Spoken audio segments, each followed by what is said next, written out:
All right, let's see if we get all this going still. Microphone's good.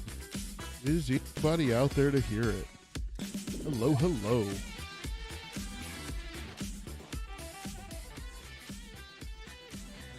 I think the music volume may be just a little bit loud.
All right, we'll let that run one more time.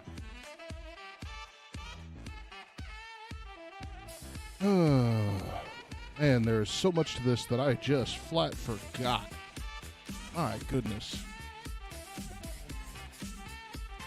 Fumbling all over myself like I've never done this before. I've got cords everywhere.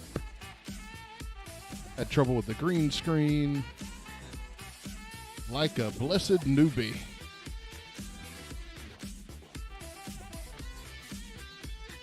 All kinds of like a newbie. Of course, I was looking at it. It has been 7 months since we have done this. Since I have done this, so that's been a little crazy. So much has happened in that time frame. Of course, that's half a year, which is ridiculous.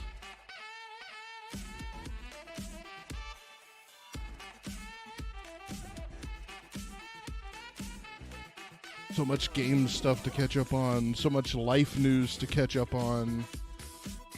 Man.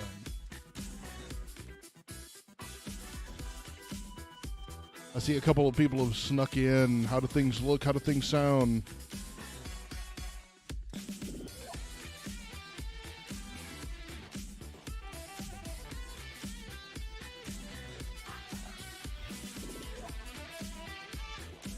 Loud and clear. Fantastic. Like, too loud and clear? I don't want to be too loud and clear. I don't want to break anybody.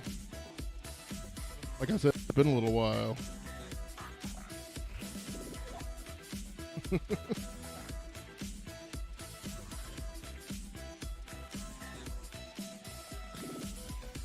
All right, man. Well, I will really trust you with that.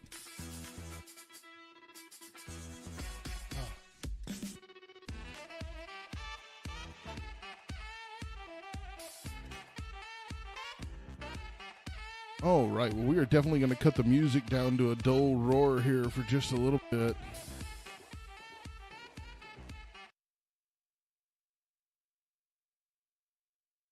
William, how you doing? Dude, I am doing fantastic. It has been absolutely ridiculous wild ride. I know you guys haven't seen me in quite some time. It's so nice to see people actually show up. I know that sounds horrible, but there's, even if you stream on a daily basis, there's always that fear that you're going to turn the camera on and you're going to sit here by yourself. Especially because usually when you're streaming, that happens for the first couple of months, and it's just how it is. You stream to yourself, you stream to maybe one or two people. So, you know, that kind of fear is always there. And I don't know. I guess maybe when you get really big, that kind of stuff doesn't necessarily bother you anymore, or it doesn't get to you. But, man, it does for me. Yes, I am very glad to not be sitting here all by myself. Of course, I'm fumbling all over myself. Like I was saying earlier, I've got cords that shouldn't be here. I'm typically much more organized than this. I had no intention of today being the day that I streamed, but through other circumstances, I'm the only one at home with my youngest child, and just kind of asked me why I wasn't, and I'm like, okay, I guess I can, so I will, so I did, so here I am. Yeah, everybody who streams knows that fear. I would like to think so. I would like to think I'm not the only person that sat here and talked to myself while playing games and been like, yeah, that was hype and nobody was here to care. Go me. Uh, but, well, I always told you guys the reason I keep the stream clean is because my kids like to watch it. They go back and watch my YouTube videos. They go back and watch my previous Twitch streams, and it's like, oh, okay. I guess I probably ought to, not say things that I shouldn't say. So, yeah, that it felt good that one of my kids was pushing me. We finally have time to breathe. My wife and I got home for the first time last night before 6 o'clock in like months. And we usually get, normally we're off at 4 o'clock and we're easily home by 5, even with stuff done. And we got home at 5 yesterday and we're looking around like, what is this place? It's a house. We're never here. What's going on? But I know that when I stopped streaming, the reason I stopped is because my wife was going into surgery.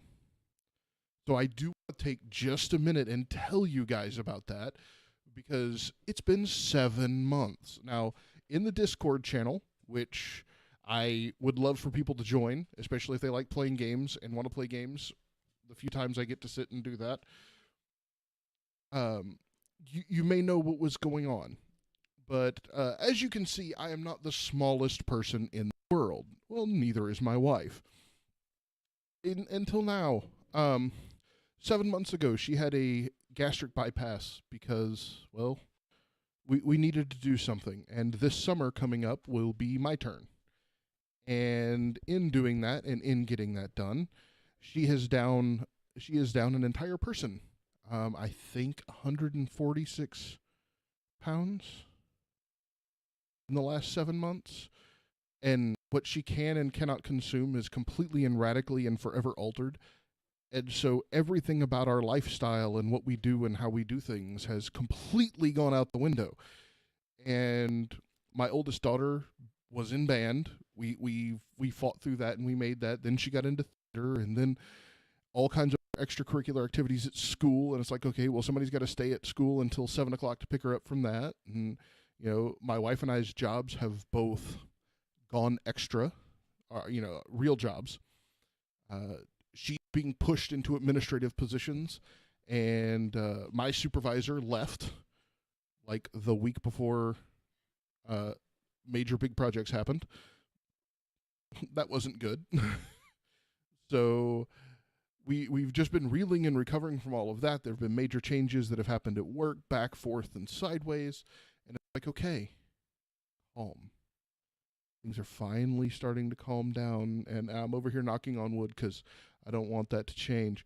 So I am very glad that you guys are here and that we're able to just sit and hang out. I'm sorry for the major just news dump on you guys, but yeah, it's been 7 months.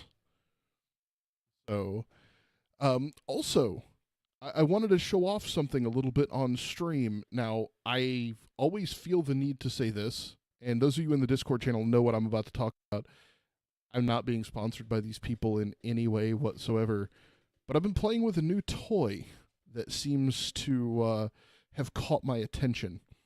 The company is called ShadowTech, and basically what they offer is remote high dollar computers, and you remote in using their software and you play games on their computers, and it takes all the strain off of your computer. A lot of you who've watched me for a while know that my computer is not the greatest, and I struggle significantly with load, especially in any kind of modern game. And so being able to pull a game at 1080p with 60 FPS and have 0% load on my machine means I can stream. Yes, and in fact, I have one here that, well, I mean, they have no rules against me showing it off. Like I said, I'm not sponsored by them or anything, but it has been so amazing. And in fact, if I play games tonight, I will be playing them from this shadow box and streaming them via OBS. So the only load that will be on my personal machine will be the OBS stream load. And that is actually even a personal choice. I could offload even that load to the shadow machine. I don't want to do that because that's weird to me, but it could be done. I don't really have that problem right now because of my PC, but in a few years I'll either have to upgrade my rig or use a service like yes. And that was one of the determining factors. As a lot of you know, I have a lot of people in my house that are gamers. My wife is a gamer. I'm a gamer. My oldest child, my middle child, and my youngest child are all some variation on gamers. It's hard to keep 5 gaming PCs in a house when you work normal jobs and make normal amounts of money. So that's kind of crazy.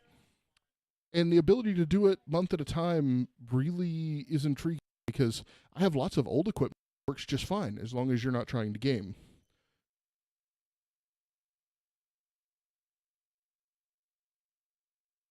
No.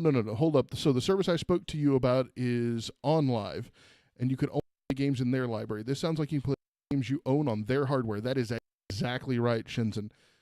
This is Shadow.tech. And in fact, if y'all hang on for just a second, I'll show it off, kind of. Now, I have it in windowed mode right now because it's kind of that point of this is not mine. This is theirs. I can just full screen this, no problem.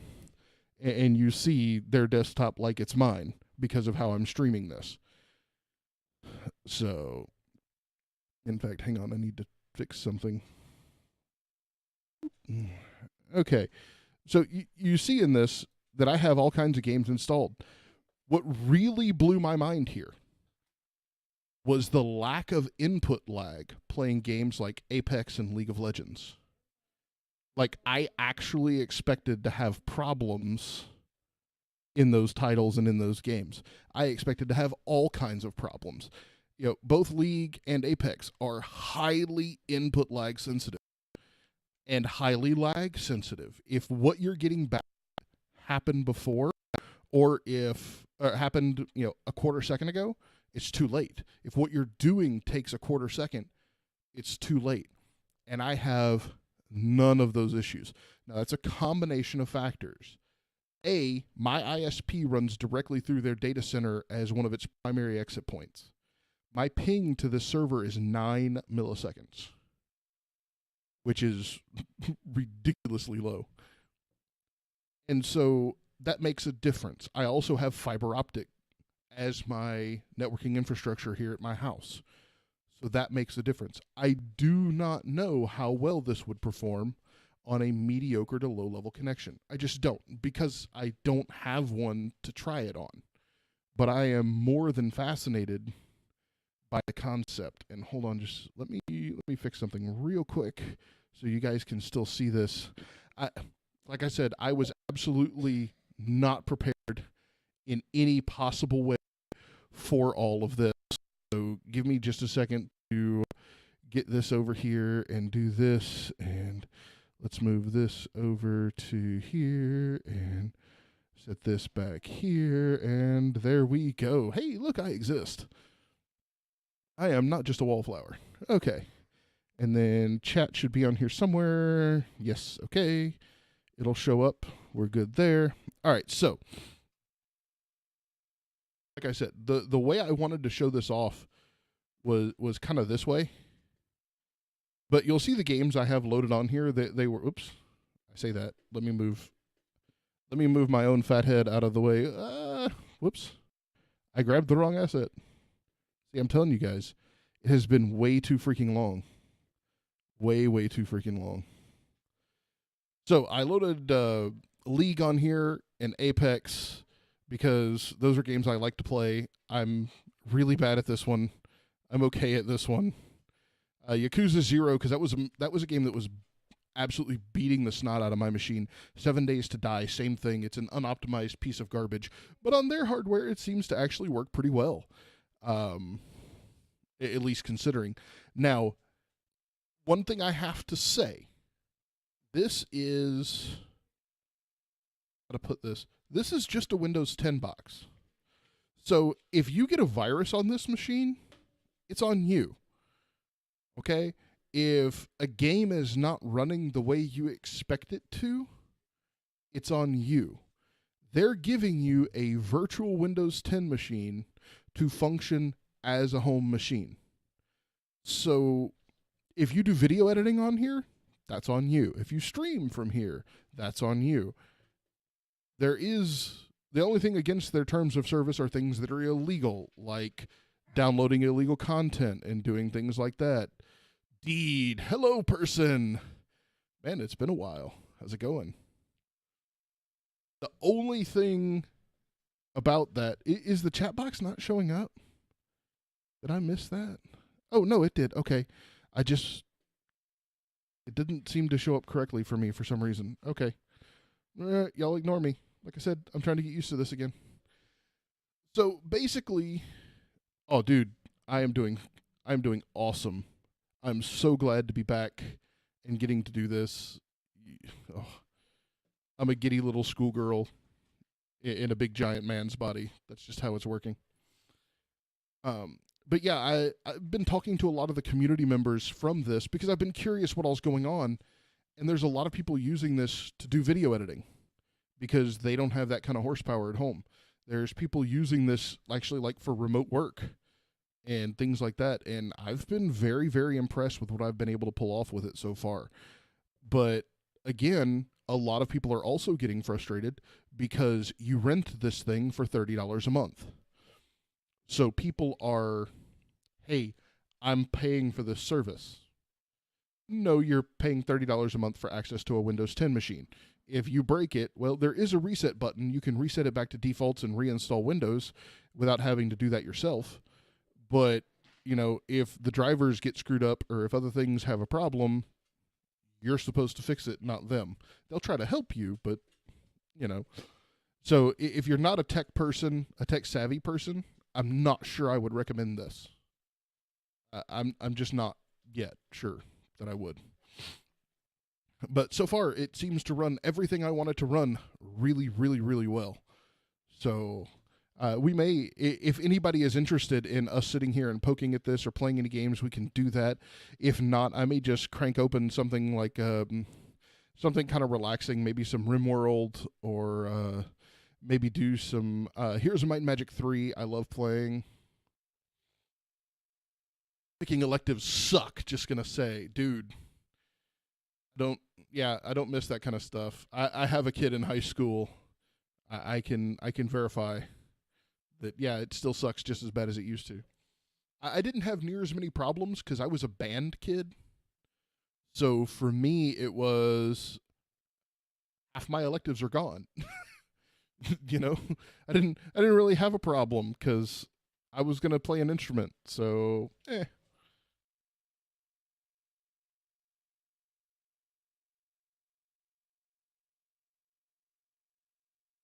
So what do you guys think? I know y'all don't want to just sit here and listen to me just chit chat. You're in a program called Honors. Yes. So is Lady. In fact, she's a freshman in high school and she's working on 8 college credit hours right now on top of AP credit. It's ridiculous. But she is allowed to pick a couple of electives, band being one of them. In fact, right now, I think she's taking, I want to say, psychology is not it. Sociology. She is taking the study of people, places, and how they relate socially to things. So,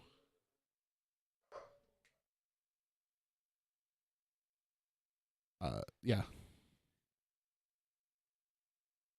Oh, that's normal. Look, I work in the education field, okay? It's part of my job. Very little you do in education is about, you have stuff like welding and cooking. Yeah, okay. You've got to understand, and this is something that was difficult for me, okay? When I say difficult for me, I mean it nearly cost me my future, kind of difficult for me. Making it through school, and even later college, if that's the way you choose to go, has absolutely not a thing to do with what you learn sitting in the desks and listening to the teachers. It is about learning social skills. It is about learning how to learn. And it is about getting the piece of paper called a diploma that is proof that you can put up with as much garbage as everybody else who has that piece of paper, and that you have the patience and the tenacity to stick with something even when it's dumb. And anyone who tells you otherwise either didn't go to public school in the United States or just doesn't know what they're talking about. No, dude, absolutely. Take welding or cooking. Learn something, especially cooking. Do you know how many people I know who graduate high school and go off to college and don't know how to cook? Like they burn ramen. We're talking about the cheap cup ramen. Learn how to do some of that. Don't be like some of us that got out and then ended up married and had to provide for a wife and then eventually kids, and we're having to teach yourself to cook all the way along the way. Learn something from somebody who might actually know something. I mean, okay, maybe welding might accidentally pertain to you or not, but cooking is certainly something that anybody can learn. You believe you're set on Latin as an all-year elective, welding and another elective. Sweet. I enjoy welding, but a lot of that's because when you're welding, people can't bother you. You get to sit and you get to do what it is that you want to do, and no one gets to bother you. And I love that. Absolutely adore the fact that nobody can come tap me on the shoulder, or, I mean, they can, but they're generally not going to. And I get to sit there and work at something diligently until it's done. But I also grew up on a farm, so, I mean, eh. But yes, I tell absolutely anybody that will listen, and part of my changes in my job is actually teaching a class. It's something I have to do these days. I have 3 students, and I will even tell them, hey guys, this is not about what you learn. It's about learning how to learn and about getting a piece of paper that says, hey, I can put up with nonsense, and I'm good at it. Here's proof. And if you'll change the way you think about that and change the way you approach that, it will make your education career much easier. Much, much easier. At least if you're anything like me. I was frustrated all the time that I wasn't learning anything.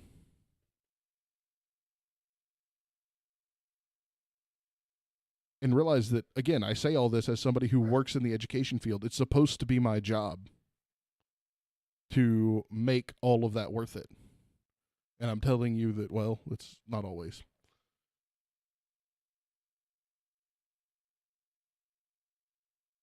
Anyway, guys, like I said, y'all probably don't want to sit here and listen to me just blab into the microphone. As much as I miss you guys and want to talk to you guys want to see some gameplay of something? Y'all want to poke around with this shadow box? Y'all want me to push it? And in fact, I will say that I offered this in the Discord channel. Any of my viewers that are in the Discord and active, if you guys want to test this out, I have the username and password set to something generic. So I have absolutely no issue sharing that with y'all and letting y'all test it for yourselves because, well, I mean, I can't use it all the time. But if y'all don't have anything y'all want me to do or say or play, I'm probably going to relax, chill, probably crank up some Heroes of Might and Magic 3. That is one of my all-time favorite games. Maybe some Civ 6 with the new Gathering Storm DLC if people want to see that kind of stuff. But maybe some RimWorld if somebody's really interested in that. But otherwise, just something I can sit here and play and talk to you guys and relax and have some good music and some good fun and enjoy a couple of hours on a Wednesday.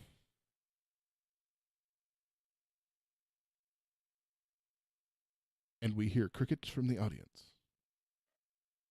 Cricket, cricket. You say Civ 6.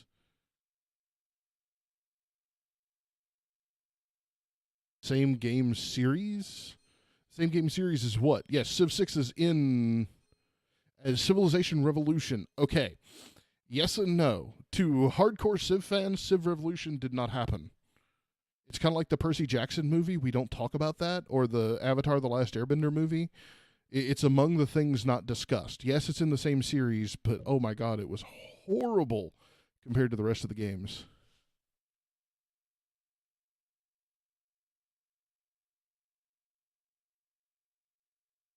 Find the most CPU intensive game you can find and push this thing to the max. Well, I mean, I could launch 7 Days to Die and crank everything up to max, and just because it's an unoptimized piece of garbage, it will push the machine. But that's not necessarily as fun. Then I need to get another Civ game. Absolutely. And I'm going to say the same thing I have said over many things. If you can help it, avoid the console versions or the cell phone versions. Now, I will say, and I'm going to say this, and I mean this with all the love I have for Civ 6. My warning about the console and the iOS version of the game, it is the full Civilization 6 game, and it runs beautifully. But it is on a cell phone. It costs almost regular retail price, and there is zero promise that the upcoming expansion packs that exist and the upcoming expansion packs will exist for the game. I haven't played Civ since the first one came out on the Macintosh. Oh, man. I kid you not. There is, at my father's house down the road, about 200, maybe 300 yards, there is an old Mac with a hard drive in it that still runs every time we try to turn it on, that has the original Civ installed. And it is fantastic. And I think in my drawer, I have the original one for, I don't remember if it was Nintendo or Super Nintendo. I will try to look that up. You've only played Revolution, so you're a sad person. Here's the deal. It's not that Revolution on its own was not a bad game, but it was such a shadow of what Civilization is. And, you know, I highly recommend anybody who's interested in getting into Civilization to buy Civilization 6 as a core game and play it until you get comfortable with the game and mechanics. And then decide if you want the expansion packs and buy them one at a time and install them and play each expansion pack as you go forward. Now, that's kind of a weird thing to say, but for me, part of the majesty of the Civ series is every game since the beginning has been one game and 3 expansion packs. Actually, I think that started with 2. May have started with 3. It's been a while. I haven't looked it up. They released the core game, then they released 3 major expansion packs that change major mechanics in the game with the intent to improve the game, and they always do. But the full picture of how glorious the game is never truly in focus until you have the core game and all 3 expansion packs. Right now, Civ 6 has come the closest. But if you take Civ 4 with all 3 expansions and play it and get used to it and love it, and then you move to Civ 5 with no expansions, you're going to be sad. It's going to feel like a lesser experience, because it is. The expansion packs truly make that much of an impact. And so if you buy Civ 6 and you install Gathering Storm and whatever the other expansion was called, I don't remember what it was, and you start playing the game with those, you will never have an appreciation for Civ 6, the core game, and what mechanics it offered. And you will also lose each expansion pack into each other. And kind of like me growing with 7 Days to Die, and every time there's a major update, me being like, oh yes, I can't wait to learn what this has to offer, because I've come from when the game looked like freaking Minecraft. You know, I'm always excited for a new update. It's kind of that I like the game to grow and to get better in your mind over time. But I'll go ahead and we will full screen this, and I will crank up Civ 6, and we will crank it all to the max and see how this goes. I don't think I've launched Civ 6 on this shadow box yet. I just recently reloaded the OS. Thankfully, it has a stupid fast internet connection, so reloading it is not a big deal. All right, there we go. And hopefully this streams correctly. I've never tried this. It should. I don't know why it wouldn't. There we go. All right.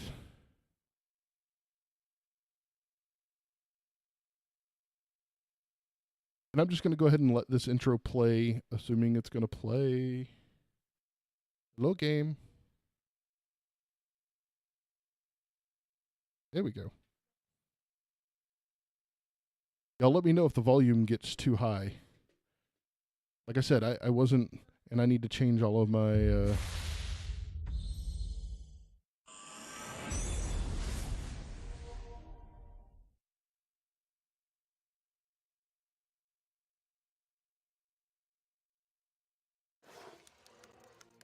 Let me get all this thing.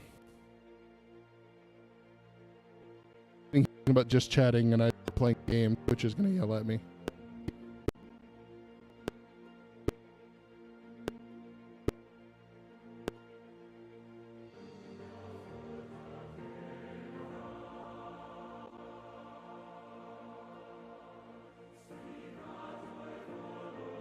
All right, because I have it alt-tabbed, it's not necessarily having a good time here.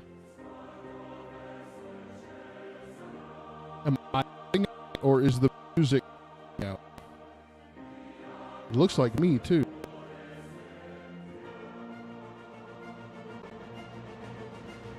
Did I hang on? Did I launch that on? Okay. Oh, I did. Okay.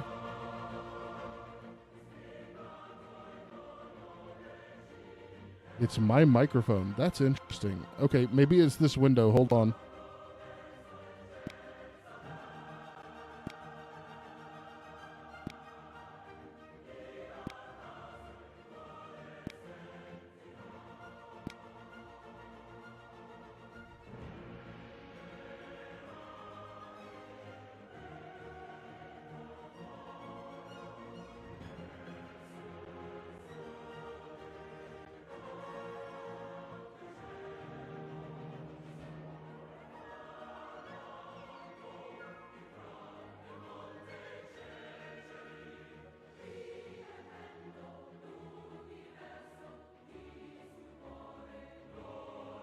Okay. Hello, testing 1, 2. How are we doing now? Is it still cutting in and out? Yeah, it sounds like it. It looks like it is. I don't know. It's hard to tell. Still cheeky, huh?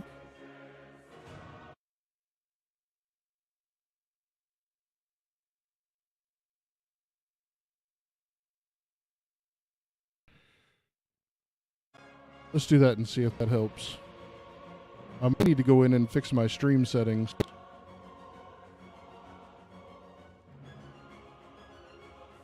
I wonder what my CPU all of a sudden.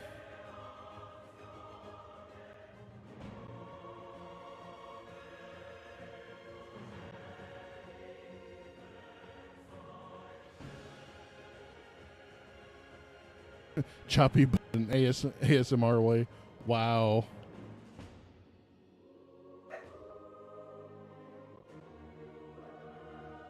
Let me stop that and see if that makes it better.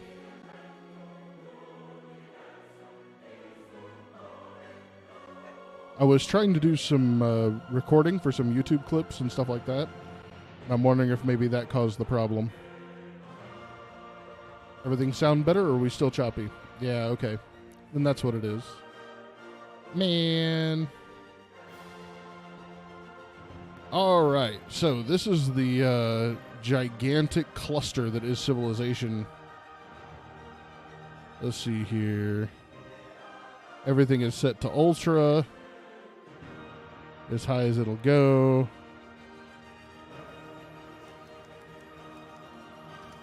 Alright, so let's go ahead and create a game.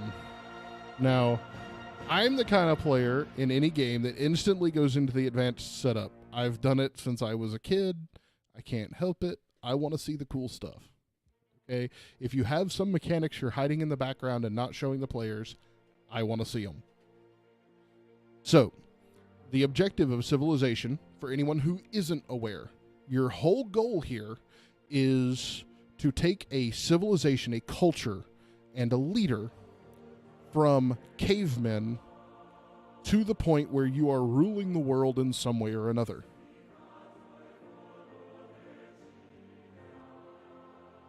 Oh, absolutely, Deed. That's one of the good things about electives in any kind of school. Anyway, the whole thing about Civilization is you are trying to accomplish a set of goals. Down here, you will notice victory conditions. Right here.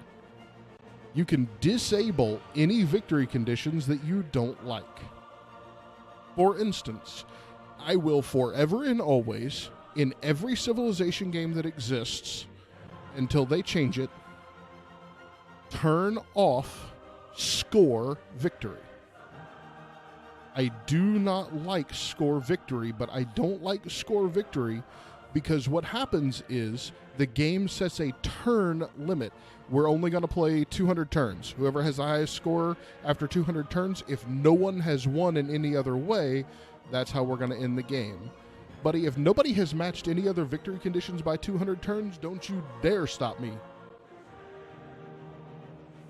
So, I always come down to advanced options, turn limits. I turn them off. No turn limit. That disables score victory. That is personal preference. Okay. Well, you can actually turn off every option except domination if you want to. You can come through here and uncheck them all. Okay? And it ain't no big deal. That's just the game is going to go until somebody kills everybody. And with Gathering Storm, it's possible to just kill them all. In other ways, too. Okay, so here, you can change the rule set. You remember I said just buy the base Civ game? If you just wanted to play with Civ's standard rules, you can go right here. No big deal. Or up to Rise and Fall, up to Gathering Storm. We're going to go ahead and do Gathering Storm because that's what I told Twitch we were playing, and I don't want to have to go redo it. There is no best civilization in this game, Deed. I'll start showing off the civilizations here in just a minute and give you some idea of what and why. But hang on just a second. One of the other neat things about Civilization, especially in the multiplayer, is you can set your game difficulty per person. So I can go into the game on Prince difficulty, which is kind of like normal, and my wife, who's a complete and total newbie, can go in as Chieftain. And the game adjusts the difficulty in ways where it will still be hard for me, but it will be slightly easier for her. And I have always loved that, and I think that is absolutely fantastic. A lot of people really get into that. I start every game by first declaring war on all the countries. You can do that. War weariness is a thing, though. Your people get tired of being at war. I mean, imagine that. That's something we face in even the real world. Starting era.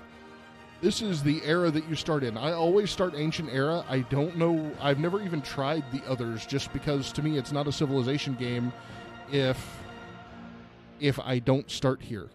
I could not fathom starting in a higher era. It just doesn't. It blows my mind. game speed. Okay, this is how quickly the turns go by, not in speed, but let me change how I'm saying this. Everything you do requires resources. If you want to build a building, let's say it requires 100 resources on standard speed.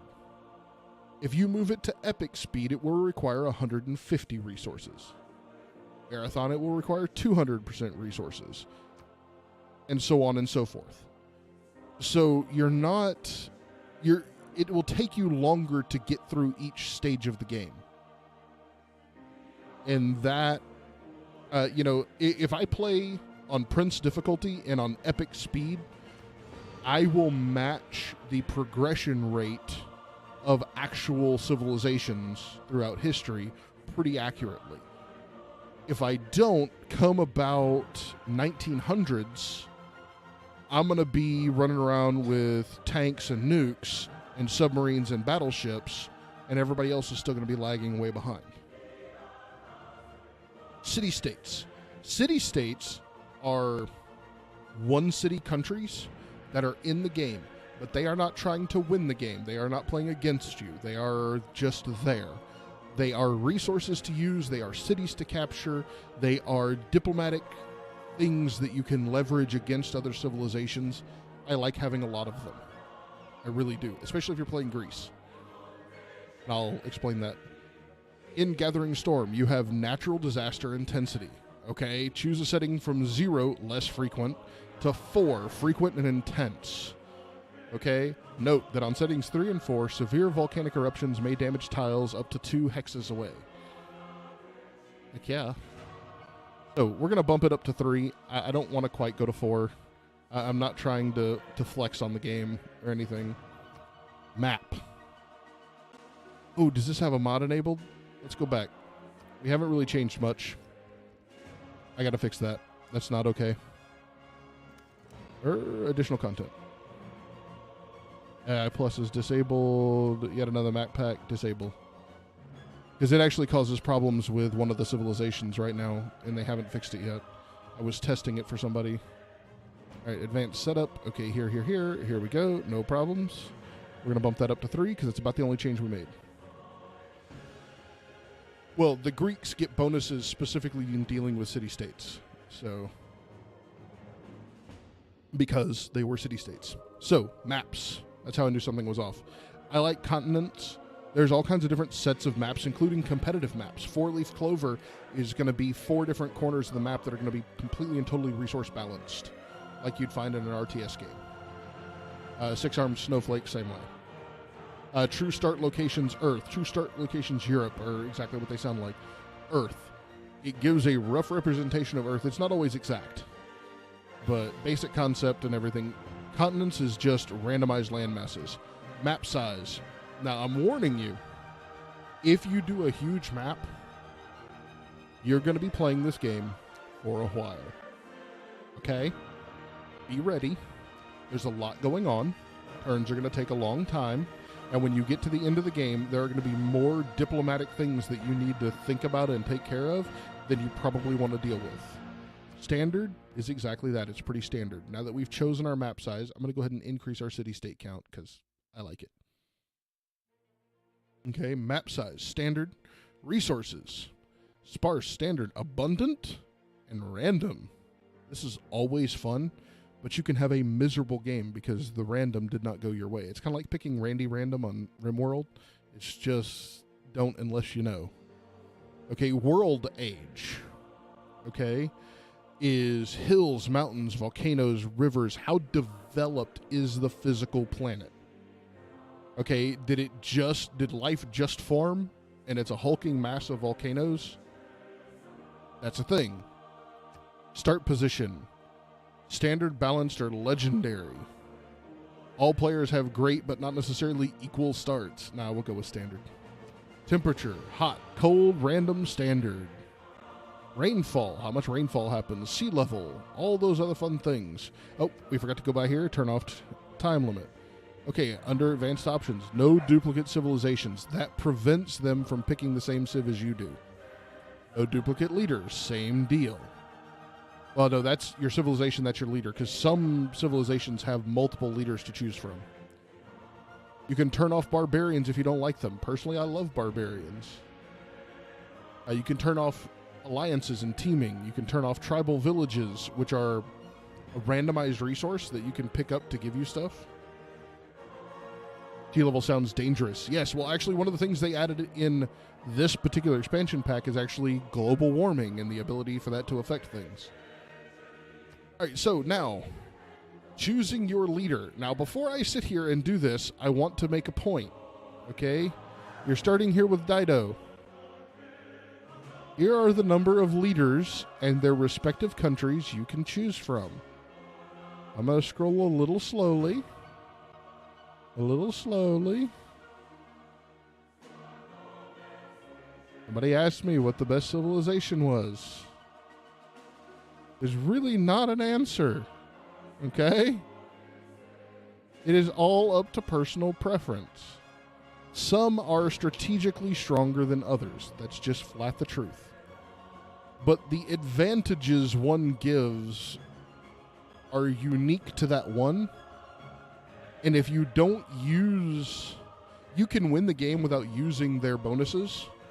But why, though? If you're going to pick a civilization, you're going to pick a leader, take what they do and focus in that area to give you the edge. But anyone who's even halfway decent at civilization on Prince difficulty and standard speed, once they get one advantage, is going to take that and just put the wrench in it and crank. And they're going to blow past everybody else and start winning the game pretty quick. Okay, so Carthage. You have extra trade routes. Plus one trade route capacity for each government plaza building. That's a building you can build. That's cool. Begin the game with writing technology. Coastal City, or writing technology Eureka. And of course, if you don't know the game, none of this makes any sense. It sounds like complete and total Greek. Coastal cities founded by Phoenicia are located at the same continent as the Phoenician capital.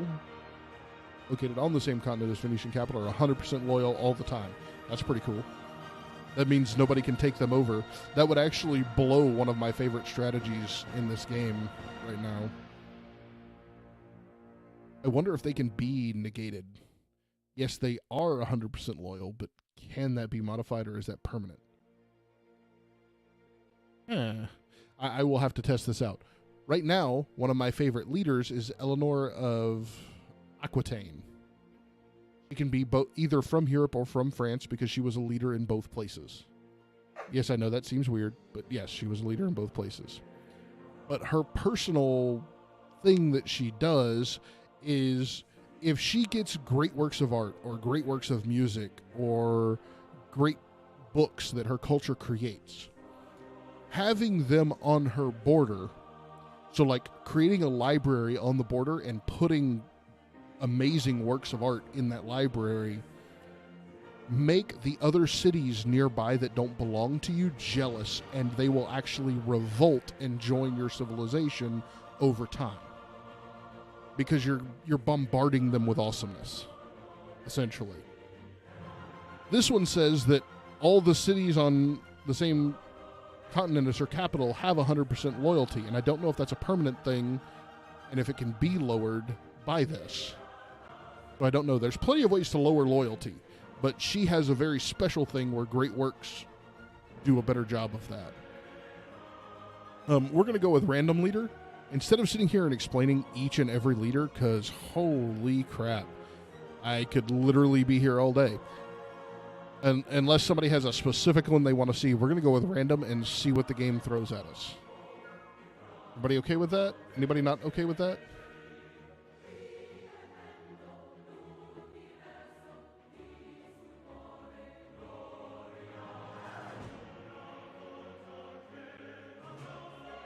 All right, well, I'm going to go ahead and go like it's okay. Let's get it on.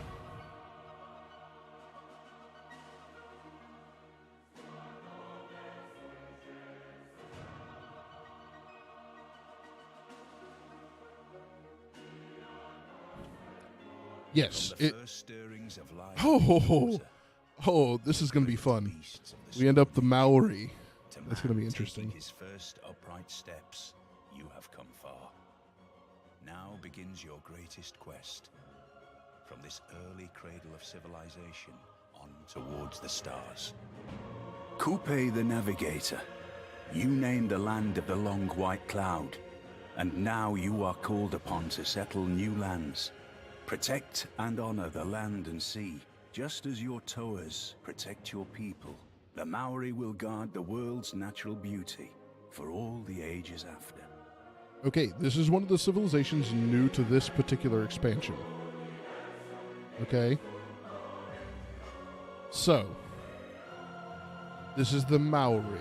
For anybody who knows about Maori culture, they were seafaring people. Okay, if you've seen Moana, that's about the Maori. They were island explorers. Normally in civilization, you start with a family, a group of settlers, and they're sitting on a piece of land, and you choose a place for them to settle. The Maori start on the ocean. They can't settle on the ocean, so you have to hunt for land, which is going to be interesting.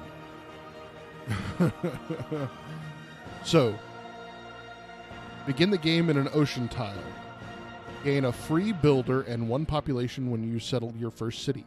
Because it's going to take you time to find land and to settle a city, they've got to make up that difference for you. Every time you conquer a nation, say you're welcome. Are we a part of a civilization? Or this is us. This is who the game gave us.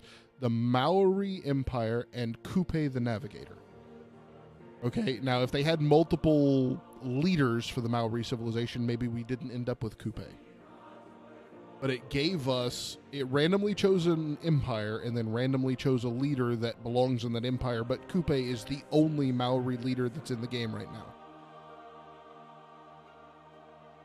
Okay, the palace receives +3 housing and +1 amenity, +2 science and +2 culture per turn before you settle your first city. Okay, so what this is saying is, while I'm at sea, I will still be growing and still be getting stronger like I had already settled. And then I'm going to get a boost once I settle. That's Kupe's bonus. The Maori's bonus, so if they added a new leader, that would not be his bonus. That would not be the bonus of the civilization. That's just for him. Beginning the game with sailing and shipbuilding technologies unlocked with the ability to enter ocean tiles. Well, I hope so, since we're starting on an ocean. Embarked units gain +2 movement, so if you're on the sea, you get extra movement. Unimproved wood and rainforest are +1 production, becoming +2 once the construction civilization is unlocked. So, they do a really good job of handling natural resources of wood and rainforests, which can be a benefit. Fishing boats provide an extra food per turn and a culture bomb to adjacent tiles. That'll be good. Resources cannot be harvested. Okay, so like if I land in a place and there's a bunch of stone around, sometimes it's a benefit to you to break all the stone in that area and reap it as a harvested resource. It's no longer on the map, so you're not gaining a permanent bonus from it in your area, but you get a short-term burst to a project, to a building, to something. Okay? We get a unique land unit called the Toa, a Mare unique building, and a unique improvement called a Pa. I should have read up on those before, but I don't know it very well. Okay, now this is something called the History Timeline that was added in the last expansion. Okay, and the last expansion was about, oh goodness. It was about Dark Ages and Great Ages, and Great Ages is the wrong word. It'll come to me in just a second. I'm sorry, I'm brain dead. Okay. This meter right here, as it fills up, determines how good of an era you had in the ancient era. Okay? Once this gets all the way full, we will get out of the Dark Ages of that era, and we will get bonuses for that. And as we do better and better in the previous era, we will get bonuses in the next era. If you have a Dark Age, your bonuses are actually significantly higher in the next age, almost as a catch-up mechanic. And if you have an amazing era, your bonuses are less than the other two options, almost as kind of a fall behind mechanic. So it's to try to keep things balanced better. So we got +2 to our era score because we discovered shipbuilding. We started with it, so I should hope so. All right. We on the ocean. This is it. This is what we get. All right. World's first technology of the new era. Yes, of course we got the first technology. We started with it. Okay. So we have warriors here. Literally cavemen with clubs. And we have a settler. People who want to start a city. So, north, south, east, or west? Anybody have a preference?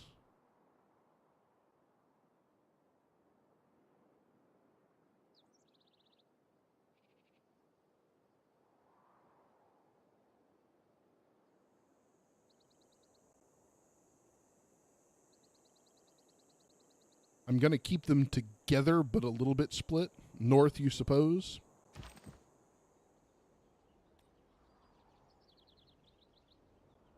I'm going to... Oh, hey. That's good. Okay, now, I say that's good because that's crab. And this looks like a reef. Those don't exist out in the middle of the ocean. So odds are really good that there is some kind of land right here. We don't know what kind of land. It could just be one little square. Okay? It could be an entire continent. We just simply don't know. So I'm going to bring the settler over here just to kind of explore this way a little bit and give us a little more information. Now, that is our turn. Boom, I'm the best leader ever. Yep, sure. All right, we have nothing else we can really do. What people we have are moved.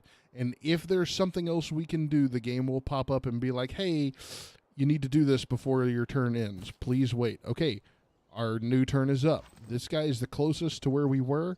I don't want to go onto the reef necessarily. Oh, there we go. Look at that. Turtles here, fish here. Let's go right here in the thick of this. Oh, hey, look, we met a city-state. Cahokia? Most of these city-states I say, and I'm like, oh, I know that city-state. That's from this culture and this civilization and this era. I have no idea what this is. Okay, so we've got all kinds of notifications here. All right. City-state meeting bonus. At the first major civilization to meet, as the first major civilization to meet the Cahokia city-state, you've earned +1 envoy. That means I have gained a little bit of favor with them because I'm really the first people they've ever met. Okay? Well, let's go ahead and move him, and then we will complete. These are cliffs. I really can't get up here. Or at least my settler can't. And this looks like yeah. I don't think I want to settle right here, especially not with a city-state right there. Hopefully this is going to be bigger than this. Like it's going to keep going up here, but we'll see. I'm certainly not going to hit land and settle just because I found land. But we will come gather this this little lost tribe right here because, yeah. New city-state quest. Okay, every time you meet a city-state, they're going to give you a quest, whether you're the first to meet them or the last to meet them. Okay? What they want us to do is construct a campus.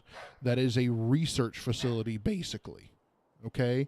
So think of it like a school. If you want a better, instead of campus, school would be a better word for it. Will you quit? Okay, you've met a new city-state. We know that. Tribal village discovered. We know that. New continent discovered. Yeah, we figured that out. Well, at least it called it a continent instead of an island, so... You discovered a new continent. Our explorers are naming it Atlantica. Atlantica. That's weird. Okay, the game is recommending that I settle a city here, here, or here. I'm not sure I'm game for that yet. Let's see what happens. I want to see what we see first. Oh, okay. Good. That's better than we thought. See, I was worried in looking at it that this was just going to be a little a boot, and that this was ocean tiles here, and that we were going to be surrounded by water, and this was just going to end up being this little island right here. Manitoto. Okay, so this is probably a desert region here. But that does not mean that we can't settle, like, right here or right here even. And with these cliffs, we should be safe from any kind of tidal surge. The lake probably isn't going to flood. Shins should make all the decisions. You don't know Shins the way I do, man. I don't know if you like that or not. Oh, did we find another tribal village? We did. You don't have the endurance. I think I like settling right here. That gives us access to jade as a resource. Wheat on the other side of the lake. And the ocean. We can set up a dock here.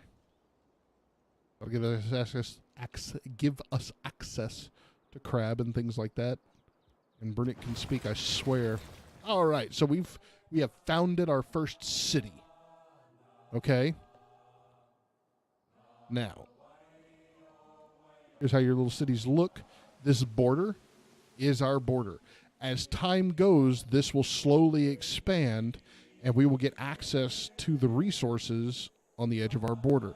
Now, in every Civilization game up to Civilization 6, builders have been permanent.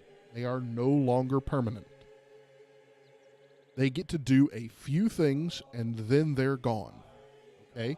So, this builder has 3 builds in him.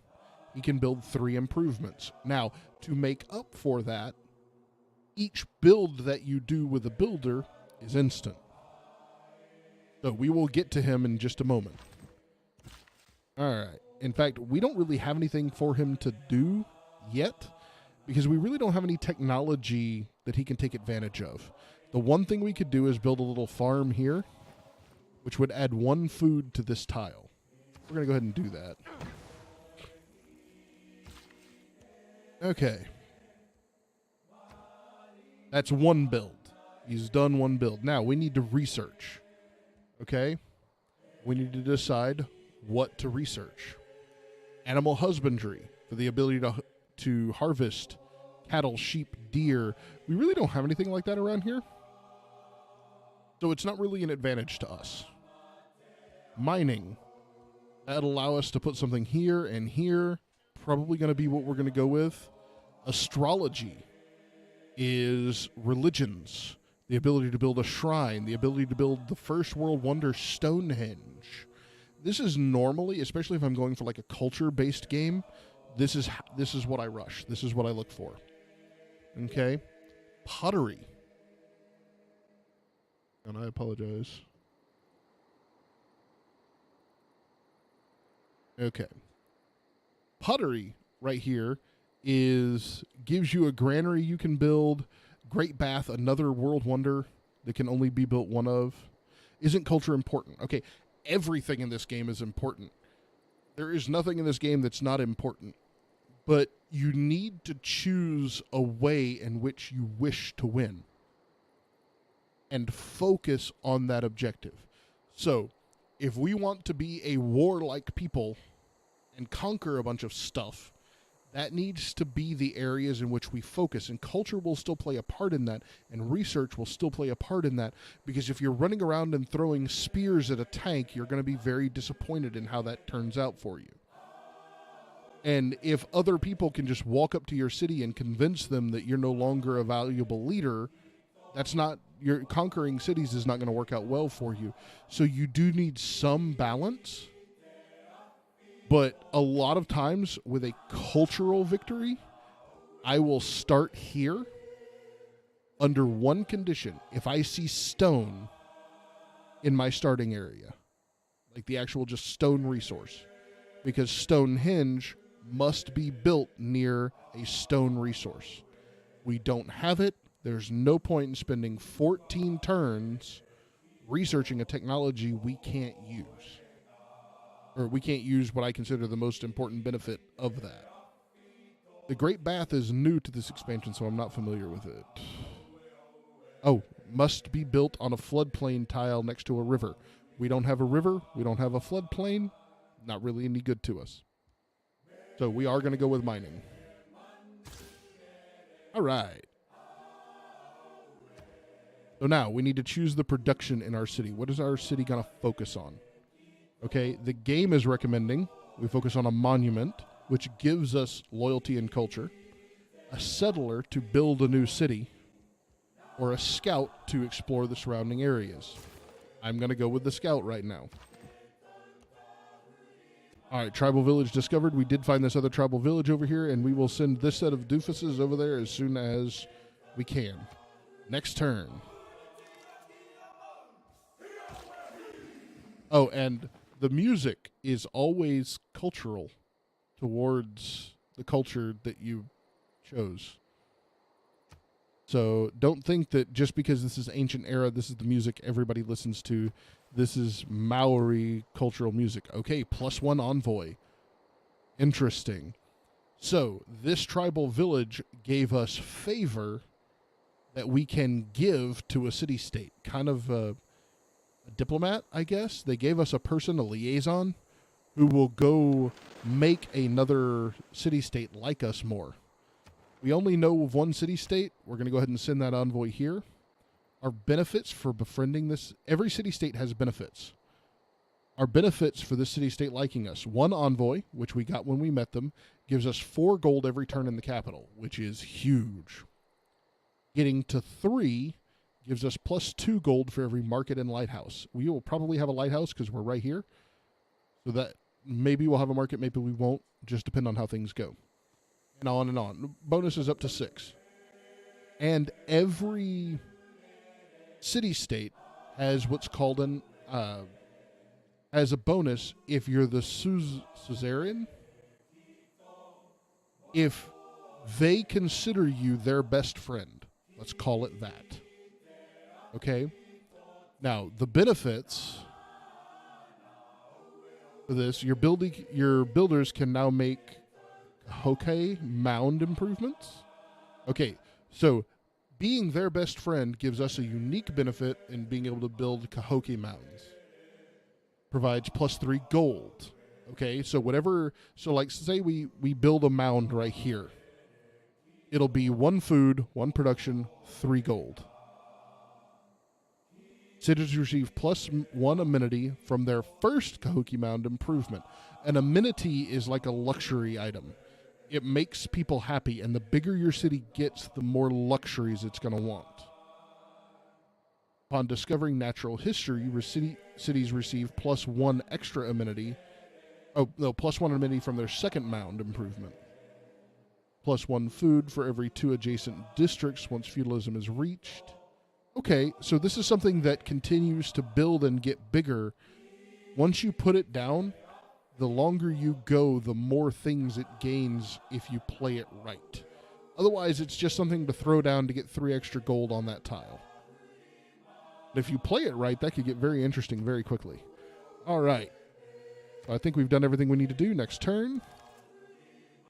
We've done everything we need to do. Next turn. Unfortunately. Oh, there we go. Oh, another civilization, it looks like. Spotkanie przez Boga błogosławione. Pewnam tego. Jadwiga, król Polski. And yes, they speak in the native language that would be natural for that culture. A meeting blessed by God, I am sure. I am Jadwiga, the king of Greater Poland. Yes, the king. Yes, she's a chick and still the king, not the queen. All right, so here you get your first basic diplomatic choices. Honestly, they don't matter a whole lot. It's kind of just a first impression thing. You get a small bonus up or you get a small bonus down. Would you like to visit our nearby city and sample our hospitality? Or thanks for the introduction, but we have no time for further pleasantries. We'll go ahead and tell them where our city is. Be nice to them. After meeting another civilization, you see the need for new ways to communicate. So this is a Eureka. This is new in the way that it works to Civilization 6. When you meet certain milestones, you get what's called a Eureka, which is exactly, Eureka, I found it. We got a bonus to the writing research. So when we go to start writing, to start researching writing, instead of having to start at 0 and work our way all the way around the circle, we will start right here at 40%. Okay. We got a tech boost for writing. Yes, we just read that. Met new civilization. Okay, we got +1 to our era score because we met a new civilization for the first time. All right, and that is it. They're unfortunately going to take this from us, which is a little saddening. But it's not like worth declaring war over. All right, we're gonna set this guy to automated exploration so we don't have to sit here and manually click everywhere he's going to go. Though first, nope, we're going to set it. I said but first, but nothing. All right, there we go. Your phone died. Uh-oh, what else did we find? Oh. There we go. All right, and our scout is ready. We're going to set him to automatically explore. And, of course, the first thing he's going to do, because we're an ocean-faring culture, is go dive into the water. City-state meeting. You're the first major civilization to meet Ngazargamu. Wow. I can't even... Wow. Okay. So, we're the first civilization to meet them, so we automatically get an envoy. All right, let's look at who they are and what they are. Oh, and we never sent that second envoy to here. Okay, I thought I hit accept, but obviously I didn't. Okay. So, one envoy, we get +2 production to the capital when producing units. So as we produce things like scouts and warriors, just them knowing who we are and having a single diplomat there gives us extra production for that. Our bonus for being their best friend. Land combat and support units are 20% cheaper to purchase with gold or each encampment district building in that city. So an encampment is kind of like a fort, and it's a place for you to enhance training your troops and do things like that. So for every fort and all the buildings that are in that fort that's in a building, it is 20% cheaper to purchase a unit with gold, which is a little on the ridiculous side. That can get pretty crazy pretty fast. So we're going to go ahead and send this extra envoy here. I think I want this bonus really bad. It's going to make for some really cheap units when we get later into the game. Okay, we know we met them. Oh, their first city-state quest, train a Toa. I don't think we have the ability to do that yet, but we'll keep that in mind. All right, so now we need something to build here.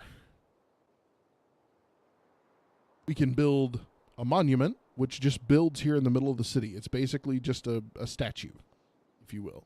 Or we can build some kind of units. Let's go ahead and do a monument, because that gives us culture, and we are going to need that. And the faster we get that, the longer that will stay. Ooh, there's barbarians. When you find yourself in a hole, quit digging. Very good advice. Very good advice. So our mining research is complete. Okay, so now when we look at our builder here, we have new options. You'll see that it recommends building a mine here, and a fishing thing here. Well, we only have 2 builds left, so we'll have to be kind of picky. We're going to come over here to the Jade and build the mine on it. Eureka. Because we built a mine over a resource, we got the wheel Eureka.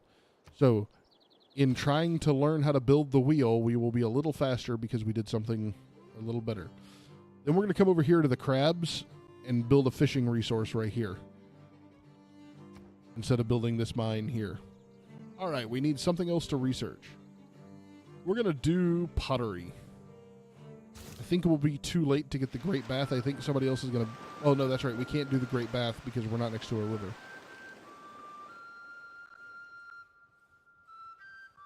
Woo! It is not wisdom. That city state is right there next to a mountain range. I'd be afraid of volcanoes.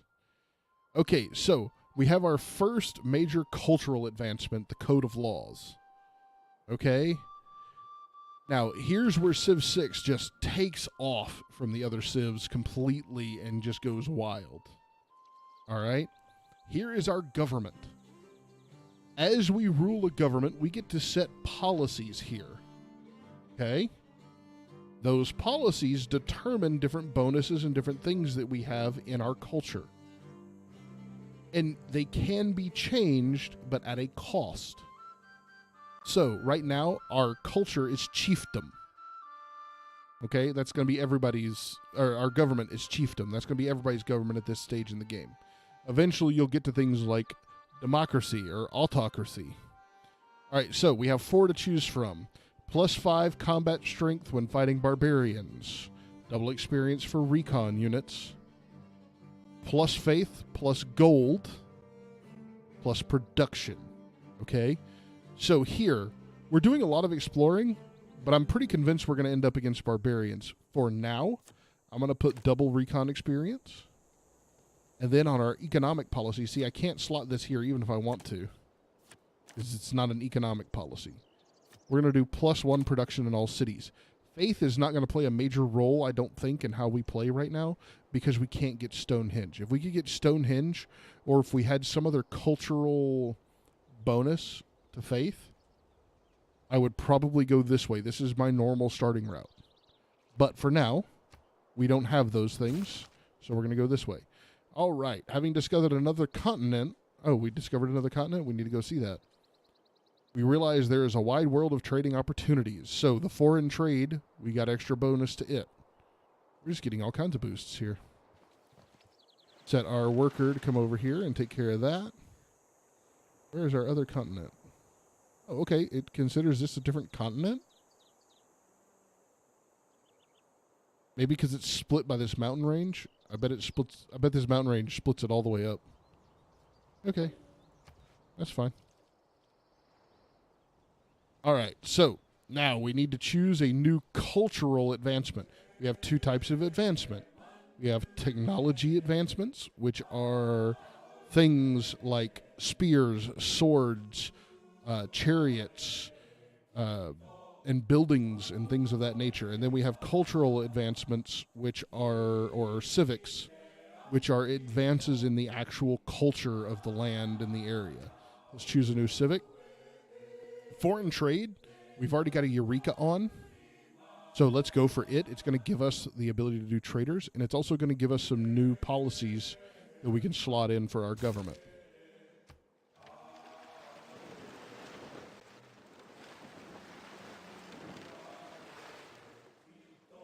Man, our scout and our warrior just kind of like split town.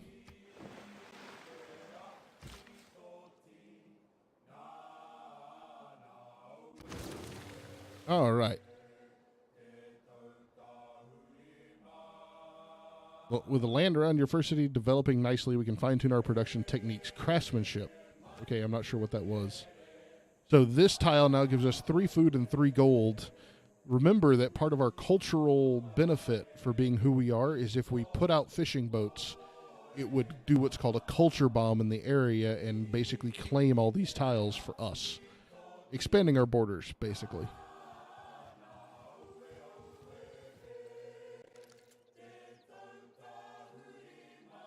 Hokey, get out of my borders. I know they're not real borders yet, but shoo, go away. Bad.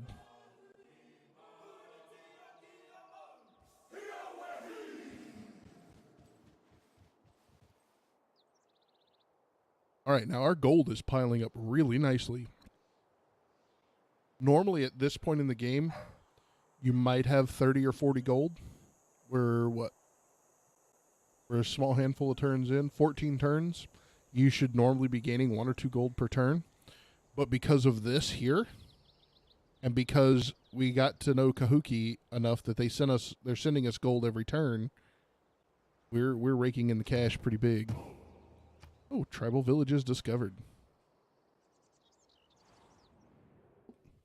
I've sent a trade delegation with the gifts of Pasanki. They have been blessed and are no longer part of pagan tradition. What the heck is Pasanki? I guess maybe it's some kind of... I don't know. I'm not going to try to... Okay, your delegation is most welcome. I'm not here to be a bunch of warmongers. Ooh. So we've gone down to all the way to the ice. So we're not that far off the ice. Our guy's not really going to be able to traverse too much more. We really don't care to play with these barbarians here, because there's a whole lot of land splitting us from them. But I am going to come up here and steal this tribal village. I don't know if steal's the right word.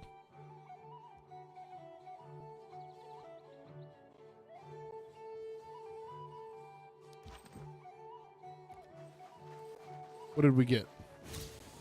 Oh, a boost to bronze working. Cool. All right, and you'll notice our tech for pottery is almost done. That'll give us some more things we can get done. Foreign trade is 4 turns from complete. All right. Tech boost for bronze working, which is awesome. Will you quit doing that? Sure. And Violent Storm, a tornado family named Whammery,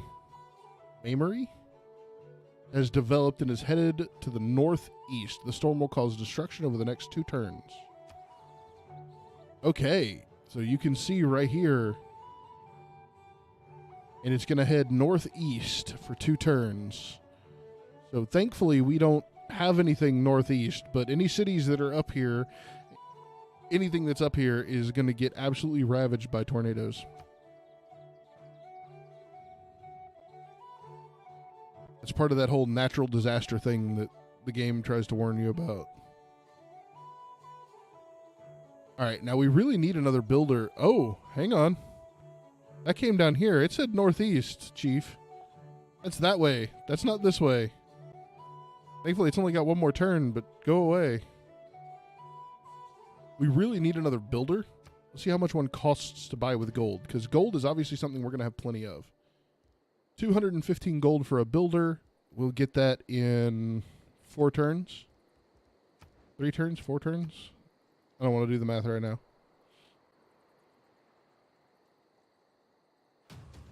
Close enough I don't necessarily need to build them. Oh! Our little warriors over here got under attack. No man ever wetted clay and then left it, as if there would be bricks by chance and fortune. Okay. Alright, so we are at a complete stalemate because our strength is equal. Means we're going to put ourselves in a defensive position here. And hopefully there won't be more troops that pop up, but that will give our guys a chance to recover and heal while they attack us. Like I said, hopefully more won't pop up. Now, we need to check our technology here. We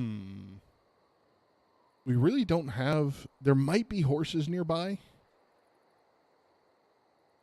One of the things the game does is it hides resources from you if you don't have the technology to understand they might be valuable. And I kind of like that. So like horses, we can't see... There could be herds of horses roaming these plains right here, and they wouldn't mean anything to us because we don't know how to tame animals yet. And that's kind of one of the interesting things. You could end up, land that seemed like it was horrible, and then suddenly you start revealing resources and realize that you have tons of resources all over the place. All right, what are we going to build? Let's go ahead and build a granary. And then in 2 more turns, we're going to build a builder. So it was 3 turns, not 4. Okay, we've got some kind of border right here as well. Maybe a city-state, maybe another culture entirely. That's the positive aspect of trade, I suppose. The world gets stirred up together. Boy, ain't that the truth. All right, so now we have new government policies. Let's see what those look like. 100% production towards ancient and classical era naval units. That could be interesting. Plus 2 gold from all trade routes. Well, right now we don't really have any trade routes, so we'll leave our policies how they are. I'm going to leave us right here. I think he's going to run instead of attack me again, but we'll see. If I attack, the reason I'm not attacking here is because I know that there's a spear wielder right here, and he can cross 2 tiles. So if I come here, I'm going to be severely wounded, and he's just going to come finish me off, and I don't want to do that. Oh, increased trade route capacity. Hey, wasn't I just asking about that? Thank you, game. All right, so now open our civics. What civic are we going to go after? I say right now we're going to go after the craftsmanship civic because we already have the Eureka for it, so it's not going to get faster to research. It doesn't really give us anything we necessarily need, but it does move our tree along at a higher speed. Okay, so we just got found out by a scout. Thankfully, Hokea is taking care of it for us, but oh hey, they were stupid and attacked. Sweet. Anytime they want to be complete and total morons, they are more than welcome to do so. Hey, your contact with another city-state has crystallized your ideas on governing your own people. Spiffy. We're going to come up here on this mountain and rest. Okay. He has a new quest. Train a quadrine. So we were not the first culture to discover him, so we didn't automatically get an envoy. Let's check out what he gives. Plus 2 production in the capital when producing wonders, buildings, and districts. Cool. So extra production. Cities receive plus 2 electrical power for every harbor building. Oh, interesting. Okay, so this would be a modern thing from at least the time of electricity. Well, it's going to be a while before we have any kind of electricity going around here.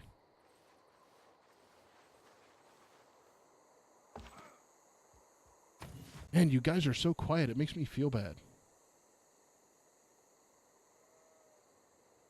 Did I put everybody to sleep?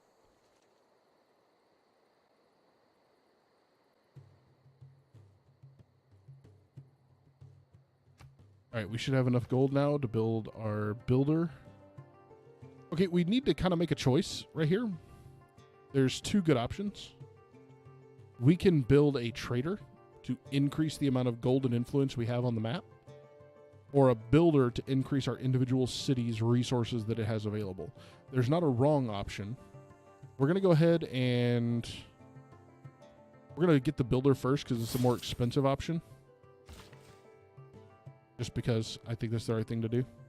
Maybe I'm wrong. After we build the granary, we're going to build a settler and kind of expand out. And hopefully we'll be able to get a trader in there as well. Yes, a builder, a civilian unit that walks around and improves things. So like right here, you see this jade. Without craftsmanship, inspiration is a mere reed shaken in the wind. So we built a mine here. Here at the crabs, we put crab boats out. So these are resources that we improved. Here I've got this big mountain. There's not really a resource on it, but we're gonna make a mine here and hopefully go into the ground and get stuff we need.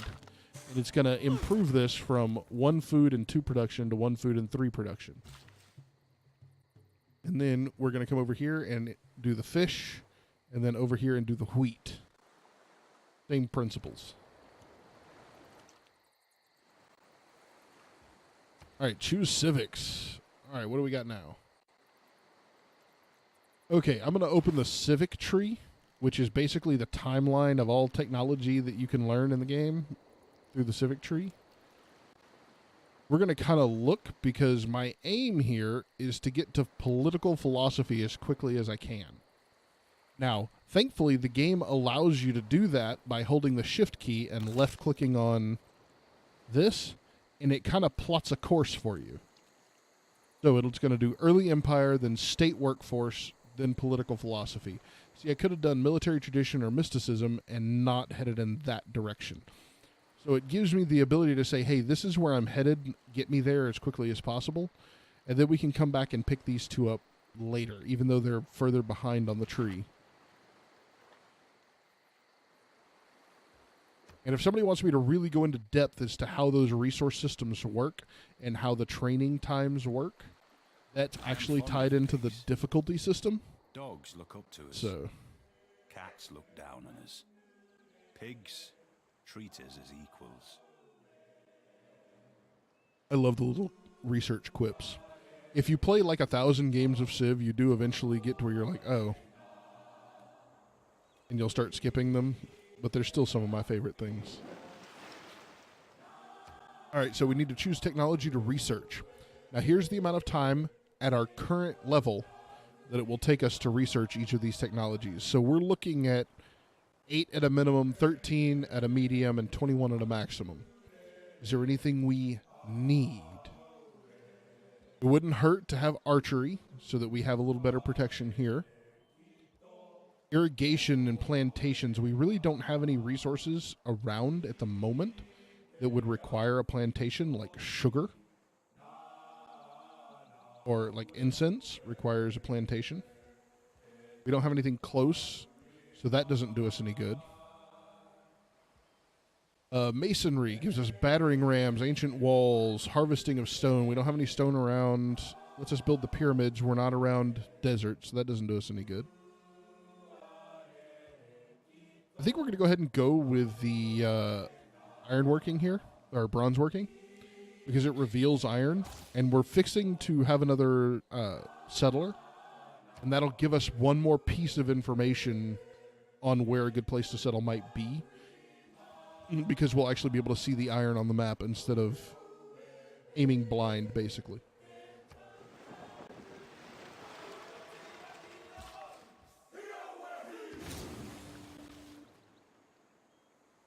All right. So we got a Eureka on a technology, celestial navigation. Not sure, because we built more boats. So putting 2 resources up at sea gives you a bonus to celestial navigation. But we also expanded our borders out this direction because fishing boats.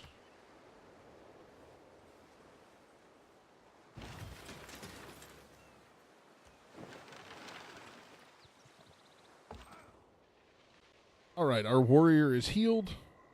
We're going to send him out exploring. New continent discovered. Oh, hey, our scout's still running around. I completely forgot about him. He found some cliffs off in the distance. Land ho! All right, we're going to go ahead and do a settler.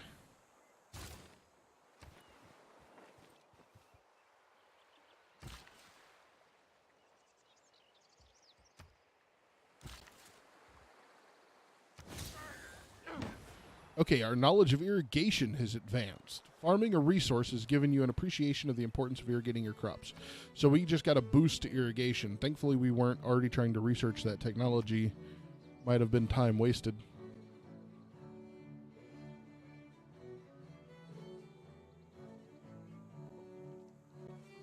Though it's never quite time wasted. The mechanics work a little differently. Like I said, if somebody wants me to go in depth in mechanics, I will, but I don't figure anybody cares enough that's sitting here listening. And if I'm wrong, just say, hey, Brunick, you're wrong. A crippling blizzard named Langello has developed and is headed to the west. The storm will cause destruction over the next 2 turns. Where are you?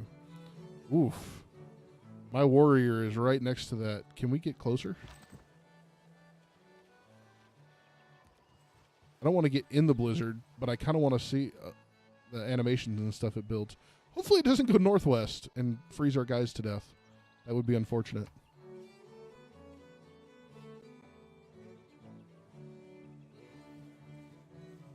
Yeah, those guys are smart and running away. Ooh, Mercury. Oh, we did take damage. It did go this way. Yikers.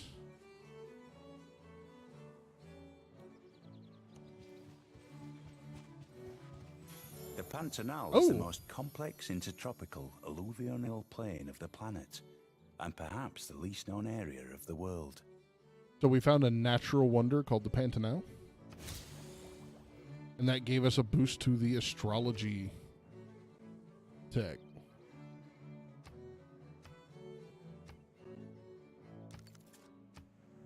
Hopefully that blizzard doesn't keep coming up this way, because then it's going to kill our poor little guy right there. Oh. Cavemen with slingshots. How pleasant. All right, there we go. Yeah, it took off that way. All right, we are going to go this way. Ooh, horses. And this would be a great place to settle. Can we even get a settler over here? Probably not. Probably a little far away. The Limpopo River. But as I headed into the heart of New Zealand's Fiordland, that same childlike feeling, long lost, of pure, unadulterated awe, came rushing back. I knew the road to Milford Sound was good, but this good? I like that they include little natural wonders like that and little quips about them. And the land is improved in the area because of it. The whole point of the natural wonders. Oh. He got a promotion. So we have to pick faster movement on hilly terrain or faster movement on wood and forest terrain. So I prefer the wood and forest terrain because I also like this promotion next can see through woods and jungle, meaning his sight is not hindered for being in a wood area. It's just a preference. There's really not a wrong answer unless you're like surrounded by hills and no forests and you pick the other, you know. All right, we really don't want to explore with this particular unit. So we're going to buy a scout first. That's not what I wanted to do. Oh, that's bad. They're going to smack us around a little bit. We'll bring you here and here. That's as far as I really want you to go without supervision. I don't trust barbarians not to come by and swoop up my settlers. All right, we're going to work on a trader.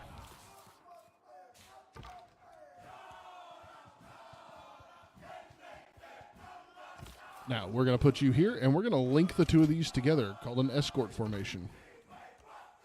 So now anybody that tries to steal our settler... Oh, they didn't attack us.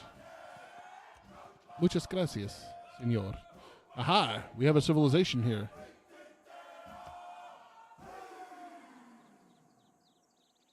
Eee. Let's see. I don't have Shinzen here telling me which way to go.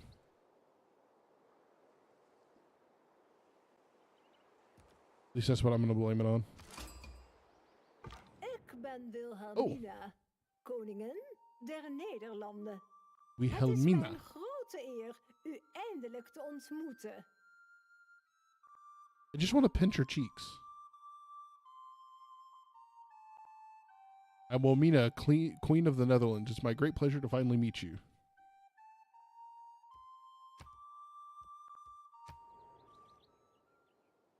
Oh, Amsterdam.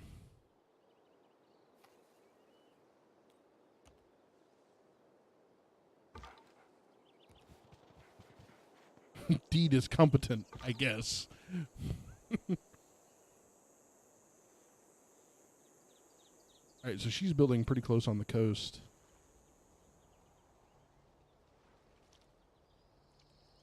Thankfully, our explorers can already go across the ocean. Oh, موسى سيد مالي وبحمد الله أنا رجل غني جدا جدا تشرفت بلقائكم.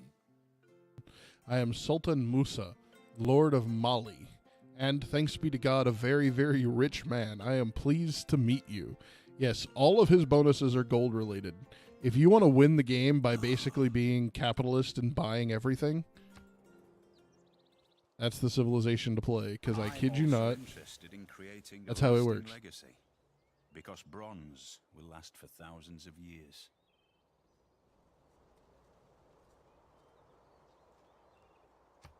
All right.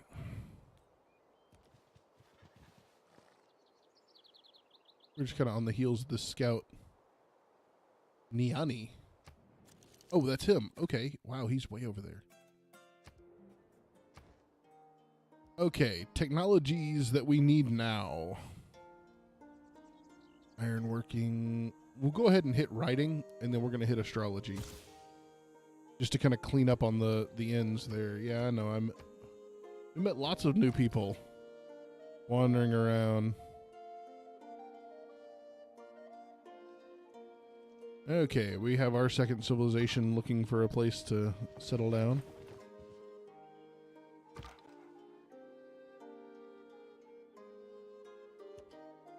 Alright. I think it's probably going to be right here on the edge of this lake. Just, even if it's a bad spot, just because of proximity, it'll keep these people from going that way. And there's really not going to be a good spot between those two.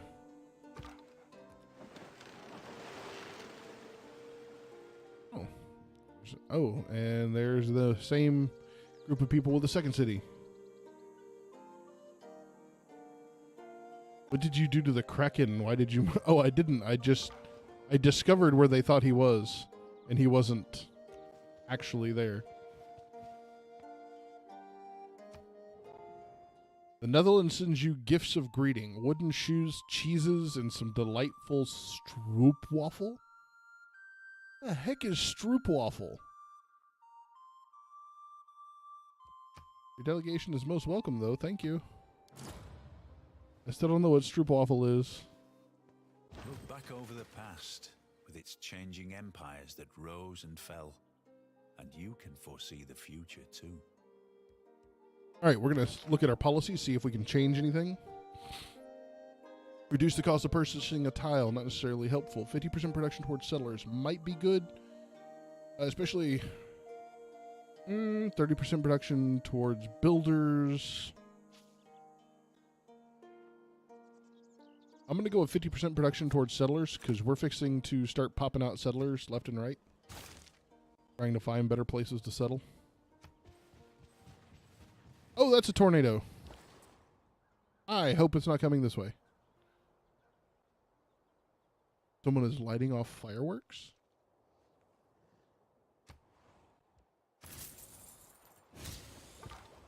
I would assume so. All right. Your trade route directly exchanges goods, but a medium of exchange would make trade more flexible. So we learned about currency because we created a trade route. All right, we're going to go ahead and come kill this scout because it's almost dead up here. And we want the experience. And that's not a bad vantage point. And I hate letting scouts run loose. All right, now we need to build something here. We're going to go ahead and build a quadrine to send out running around. Oh, we got our first governor. Awesome. Okay, the first one we're going to pick is Amani. Governors are basically people that you can put in cities to improve their thing. Amani, the diplomat, can be used as a diplomat towards a city-state. So we're going to assign her here. She's going to give us our third point here, I think. Nope, that may be wrong. I may be wrong. Oh. It's Nazgume. Where we want to... Okay, there we go. That'll give us our third point here, and we will become their best friend and be able to see them. And see all their lands, and see all their people, and see all their stuff. Oh.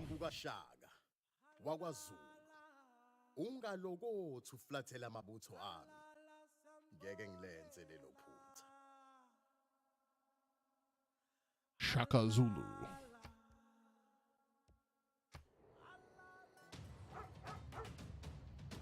Oh, that's bad.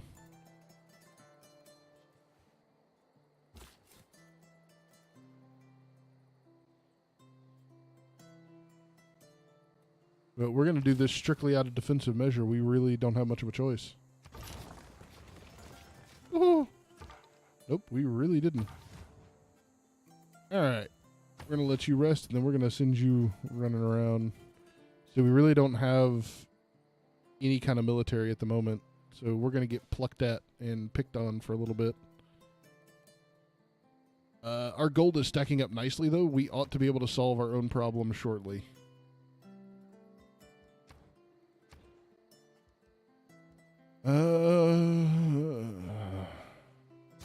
Let's build a monument. to help with the loyalty problem. Oh, we're going to bring this warrior over here to smack the scout, because I hate scouts. Because they create problems like what's happening over here to our other city.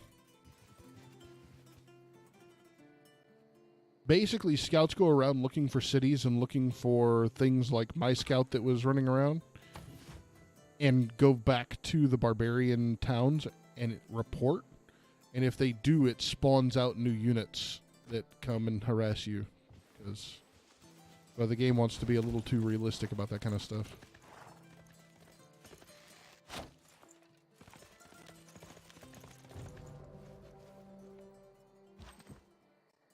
Alright, so...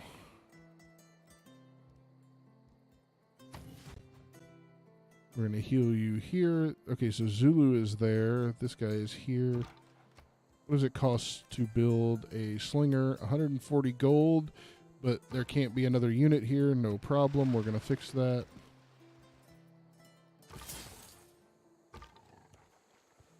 All right, there we go. So, please accept these simple gifts of indigo cloths, Kikaliba tea, and 100 porters carrying sacks of gold dust. Okay. Did I actually get gold from that? No. Oh, of course not. Now, unlike other Civ games, your city cannot actually defend itself. Why did these start popping up? Go away.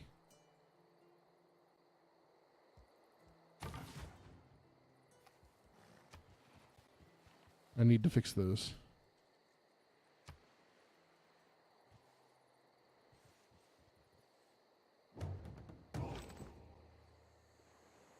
Alright, record-setting river flooding. Here's part of the natural disaster, guys, not just the weather. You see the river here just absolutely crushing the area. If you're on a river when this happens, yeah, well, what happens is what should happen.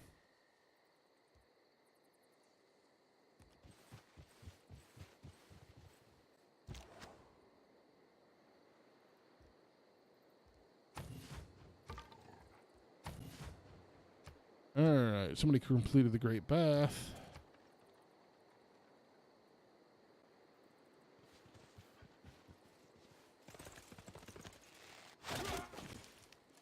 Yeah, see, he's just sitting here plucking away at these, but... Oh. The rulers of Nazgabaru bow to the Maori who became the first suzerain in the world. Writing means sharing. It's part of the human condition to want to share things. Thoughts, ideas, opinions. Right, we're going to kill this scout because he's standing here. Then we're going to look at what we gained over here. Oh, promotion available. Awesome. You go run around. Look for things. Look for trouble. Alright, so what we just gained was suzerain of this area, of this city-state. That gives us vision of all their units, all their territory, and in a pinch, if we start getting attacked and we're worried, we can be like, hey guys, can we borrow your army? We'll pay for it. And so you pay a chunk of money and you get access to all of their units, which is always fun. Plus whatever bonuses you get because you're suzerain. Okay.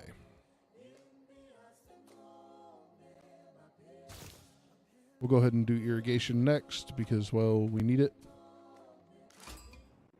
Jag är Kristina, Sveriges drottning. Patron av konst och litteratur. Hälsar jag en annan kunskapsälskande person? I am Christina, Queen of Sweden, patron of arts and letters. Do I greet a fellow lover of learning? Sure.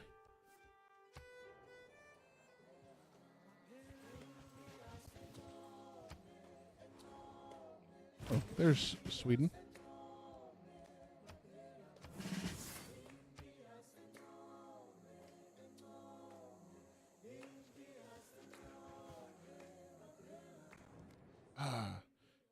Okay, so because we became best friends with that city-state, we started gaining something called political favor or diplomatic favor. Everybody in the game is going to want to trade that trade for that for the rest of the game. Every time there's a turn, for a while, they're going to try to steal all my political favor because it's a rare resource at the beginning stages of the game. Oh, what's wrong with the scouts? Like I said, they will report back to barbarian villages and basically say, hey, there's people here to kill. And so the barbarian village will spawn attack units, like en masse, immediately, and go attack you. So 10 turns into the game, suddenly you can end up with 2 horse-riding archers and a horse-riding swordsman knocking at your door on your city if a scout comes by and you don't take care of it. I send you a gift of bandy sticks, pickled herring, lingonsilt, and knackerbroad. Don't eat the bandy sticks. Okay. What about other Empire scouts? They can't hurt you. They're just that. They're just scouts. The barbarian scouts are the problem. Rejoice with me, friend, for we are free from every want and can devote our time to the will of God. Okay, he's happy about something, and he's telling me he's happy about it, but I don't know what. Now, you can come through here, okay? Oh, and it'll let me. We'll set you, and then we'll come back to this. I want to show this. Okay, so we can come over here and look, and he has agendas. Tries to maximize gold output from cities and trade routes. Respects civilizations that act similarly. Dislikes those who do not. So he is happy that I am generating heaps of gold. That makes him happy. He, of course, expects me to share it with him, but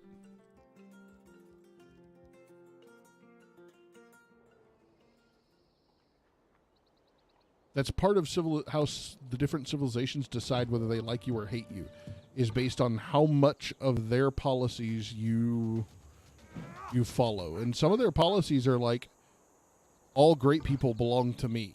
That's Brazil. He's like, no, if you have any great people that I want, you suck. There's a royal pain.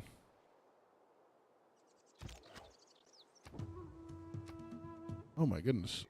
All the tribes. A strong economy begins with a strong, well-educated workforce. What policies did we get? Unit maintenance reduced by 1 gold per turn per unit. No, for now we're okay. We're going to go ahead and replace our experience with combat strength. For now. Where did my settlers settle? We came over here. We settled here not necessarily because it was an ideal location, but more because as soon as we came off this riverbank, we were assaulted with arrows. So going into the river, we were going to get shot. Going up, we were going to get shot. Going down, we were going to get shot, and I was going to lose my civ. I was going to settle somewhere right around here anyway, but I had expected to have a better chance at making that decision. And I did not. Ooh.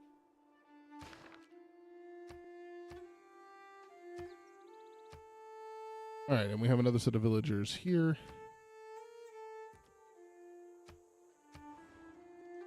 Oh, and a tribal village here. Okay. There we go. A new governor title. Alright, so we are going to... We are mostly after money, so Reina is going to be our next... We're going to appoint her here, and hopefully things are going to go well for us. See, they're bringing a settler right over here. They're probably going to settle right here. It's a pain.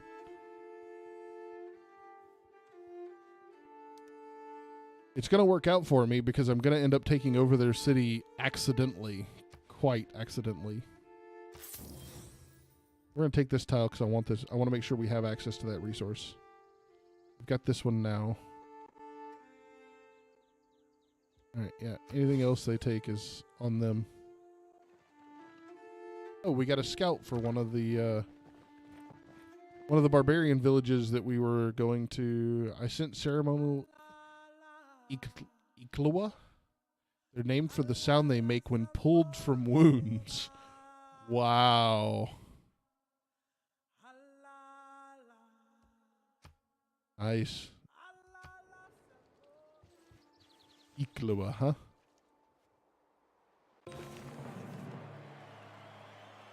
Yearning for new adventures, the Quadrimarine for the Maori is the first in the world to roam the seas. Hey, we built the first Quadrimarine ever, huh? About the afforestation or the irrigation of a country is not less worthy of honor than its conqueror.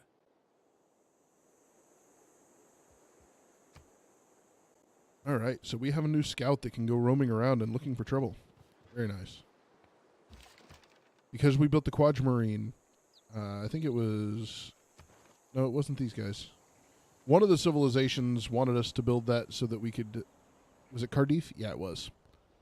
So now we get +2 production in the capital for building wonders and buildings. Which is good. That's good. All right. Let's see what we got going on here.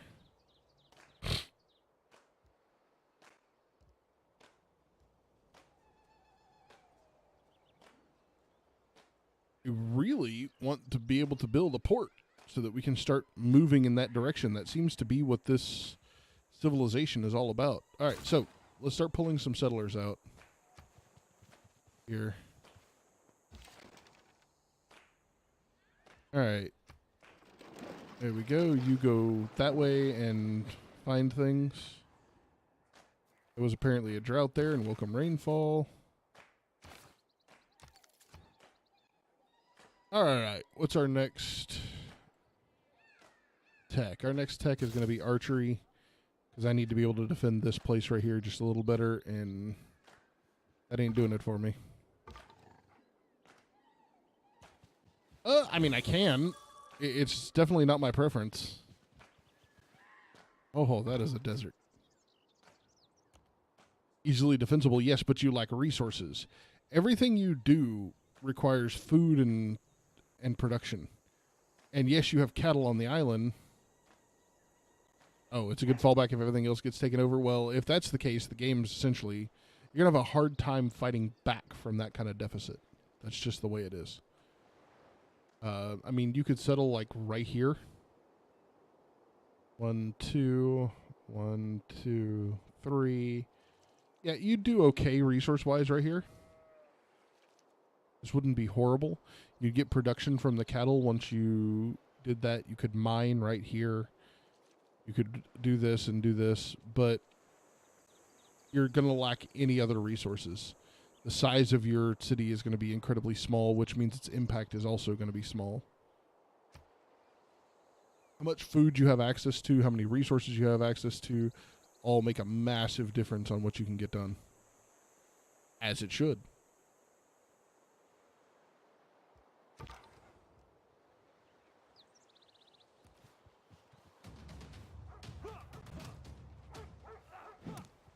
But this isn't really an RTS. You don't have to worry about, like in StarCraft, having a fallback base. You know, if a war starts, it's going to start slowly, and you're going to know it's coming, generally. You'll start seeing troop buildups on your border and things like that, and you're like, oh, well, that's happening. Grievances. The Zulu Empire has declared war against the Cardiff city-state, one of your friends or allies. You now have 50 new grievances against them. I don't want to start a war. Grievances basically are grudges. They give you an excuse to eventually declare war, which is kind of a cool mechanic. That's something new. We're like, hey, I hate you. I hate you because of all these things you've done before. Which is kind of a cool thing. There's something civilization has needed. I am Tamar of Georgia. Say what you will and be on your way. You're a jerk. That's what I say. I'm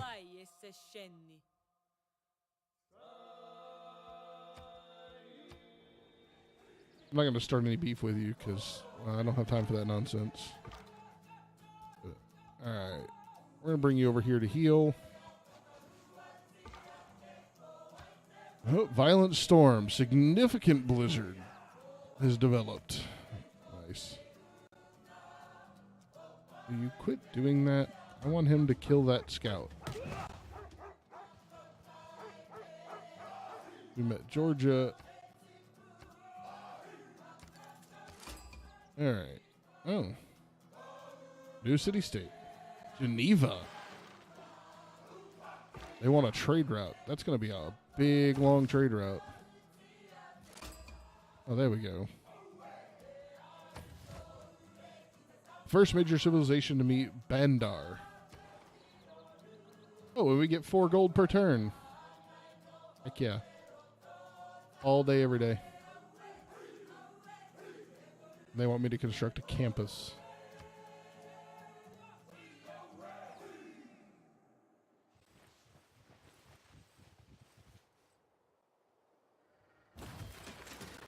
All right, we have a new settler. Probably going to go up this way.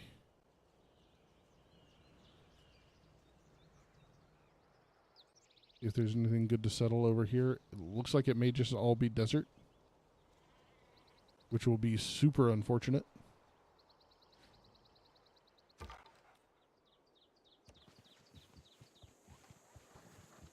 Oh, that looks good. All right, settler, come on.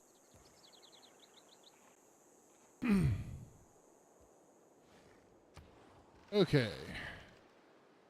Man, I really want to be able to build a harbor. Campus. Any bonuses? Nope. Not going to be any. Okey-dokey.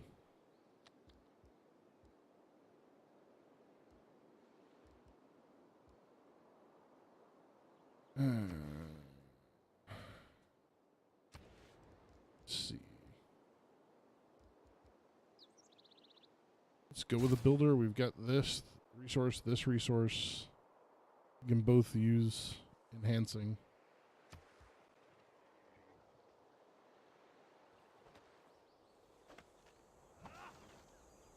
Guess I might could do something in here if there's nobody there.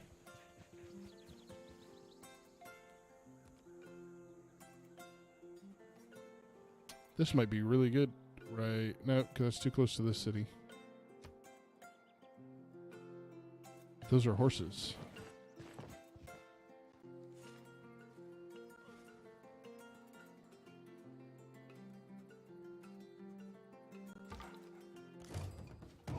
Oh! Hi. Yikes. I stepped off in that, didn't I? Reslav. Bonuses to producing units.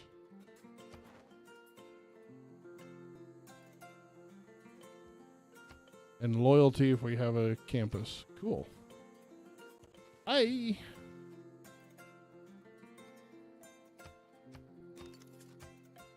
Oof.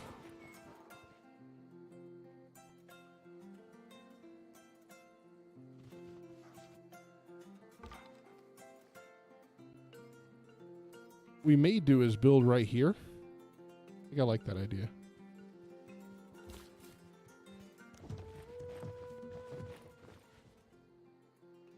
Where did that? Oh. Wow.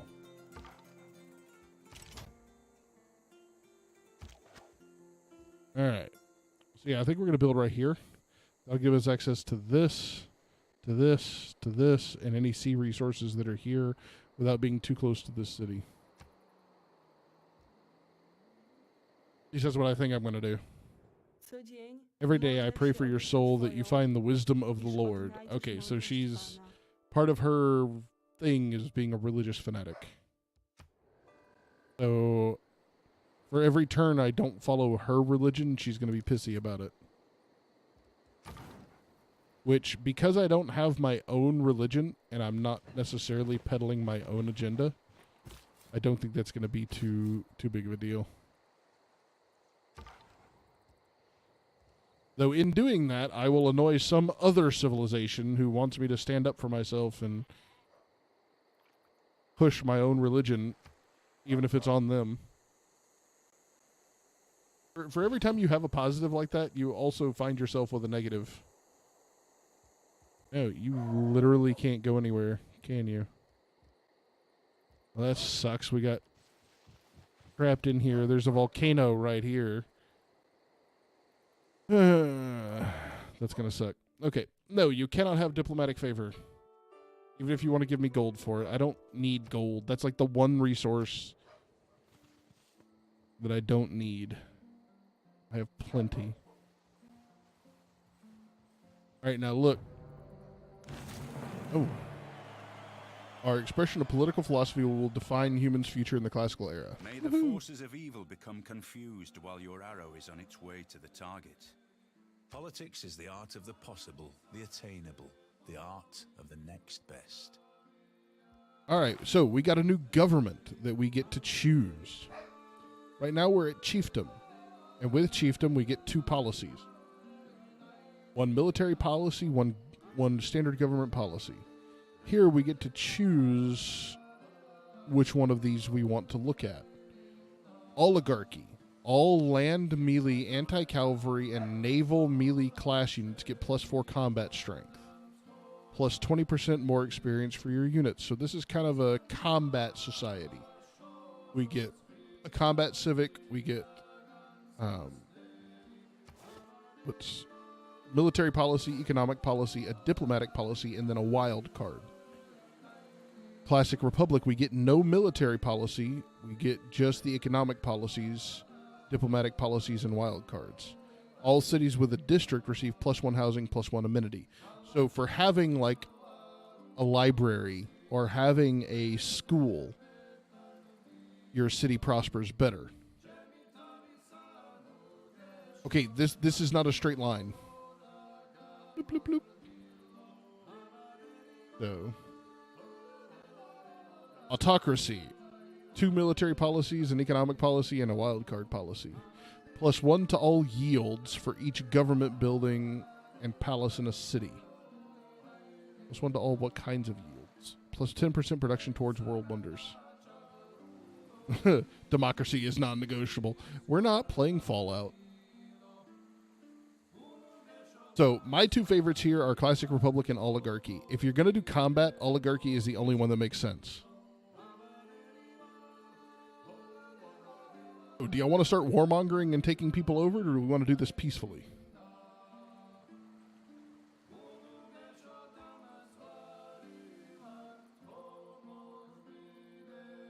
Let's get medieval. People of the Maori adopt a government of oligarchy. Okay, so now we have all these policies to choose from. Diplomatic policies, we have 2 we can slot in, +2 influence points per turn, or the first envoy you send to each city-state counts as 2 envoys. Okay, warmonger is the belief of other civilizations. I chose the oligarchy, the one that has combat-based bonuses. Other civilizations, if they see you constantly at war and they see you constantly taking over other civilizations' cities, they believe that you are a warmonger and that you will fight for anything that you want. So they trust you less, which is accurate.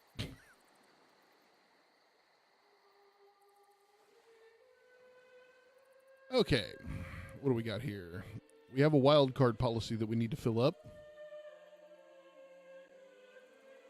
Let's do +1 production in every city just to get that rolling. And let's change this out to 2 gold from trade routes. There we go.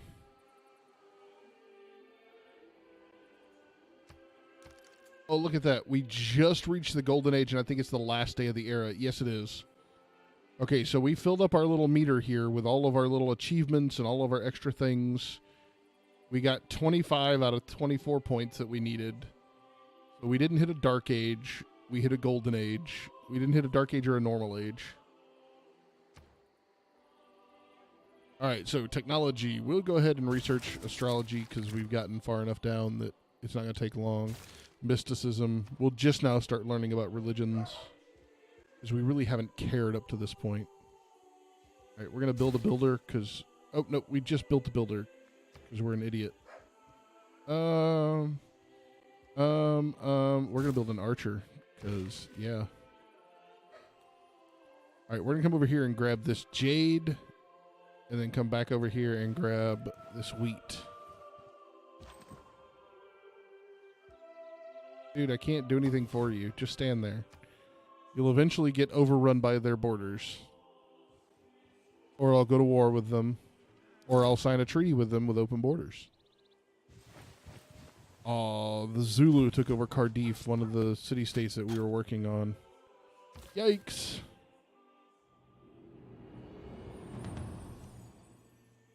Alright, hopefully. Oh. Our poets and philosophers hold up your civilization as the light of the world, and I must agree with them. Okay. Also, do armies exist in this game? Like, 3 of the same troop can turn into an army. Yes, there's armies and corps and all kinds of things like that, but they're much further along the line. It's a technology you have to research. Oh. Mayon is now active and may erupt at any time. Oh, great. We have a warrior literally sitting here under an active volcano.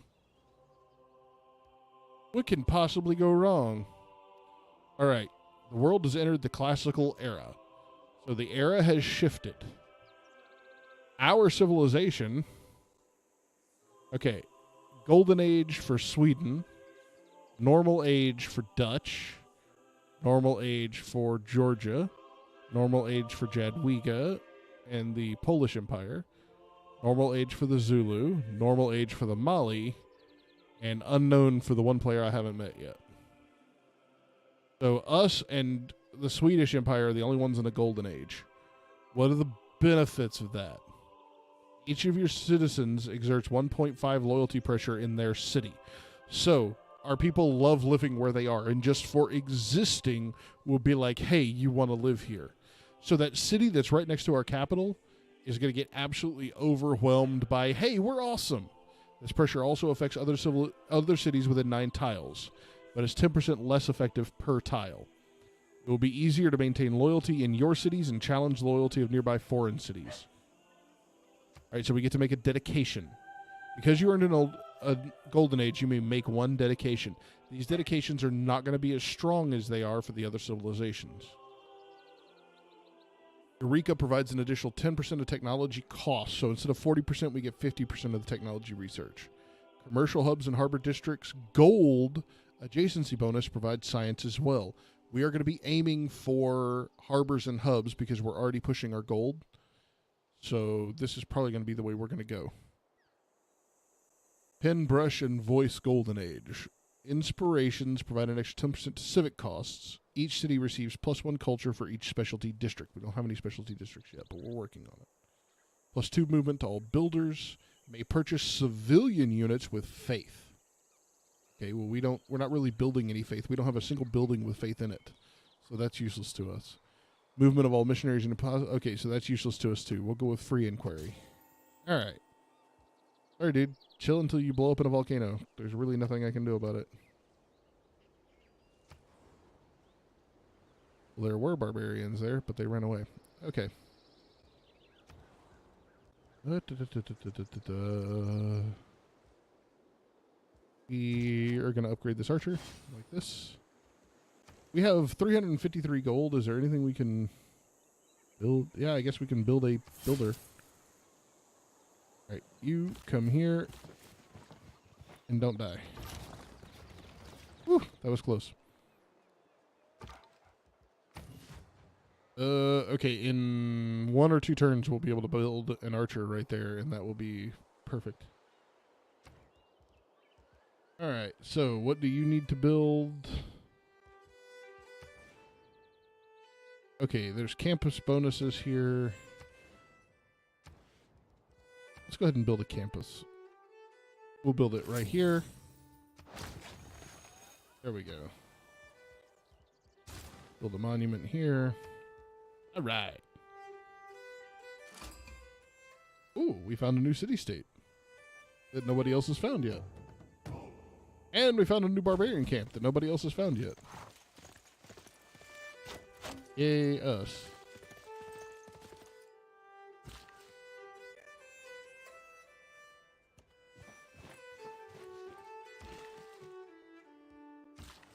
Alright, so our builder here has already done his thing. I'm going to come over and hit this wheat. Alright, where do we meet? Hong Kong. +2 production in the capital when producing wonders, buildings, and districts. Awesome. Your cities get 20% more production towards city projects. Cool. Doesn't really help us right now, but cool. Non-modal. Very nice. Another city-state that we met, that we are the first to meet. Oh, and they're going to give us extra culture. I'm Awesome. a Sagittarius, and we're skeptical. I like to say I practice militant mysticism. I'm absolutely sure of some things that I don't quite know. All right. So our builder here, we're going to build an encampment. It's going to add +1 production, +1 gold. It's going to be a massive... Is this a one-time thing? Is what a one-time thing? Trade route. Trade route, trade route.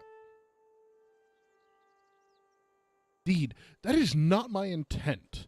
Now, life has a funny way of backhanding you, and every time you say yes or no that you're going to do or not do something, there's an old saying, if you want to hear God, the sound of God laughing, tell him what your plans are. And that's kind of how I'm taking this. I intend to start streaming again on a regular schedule, but right now I don't have a regular schedule to give you that I intend to stream on. So it is my intent to make that happen and to make that a priority, but I can't promise you how, when, why, and where. And I hope that makes sense.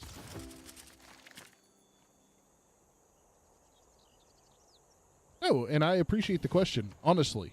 I know that you probably think that that was offensive to me or some other silliness, but it's a perfectly reasonable question. Oh, absolutely. No big deal. I absolutely appreciate the question because it's a question I'm having to ask myself, if that makes sense. Wow, we found another city-state? Wow, this area is just loaded with city-states. And nobody's been up here yet, because there's barbarians raging all over the place.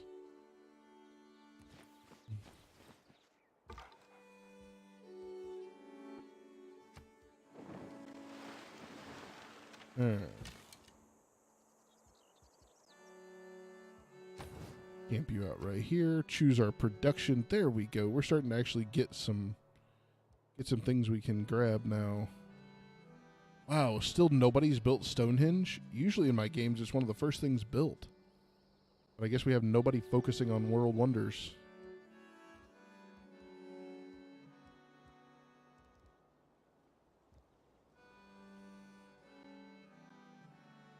Let's see. Let's go ahead and... No, I don't want to do that. Let's build an encampment.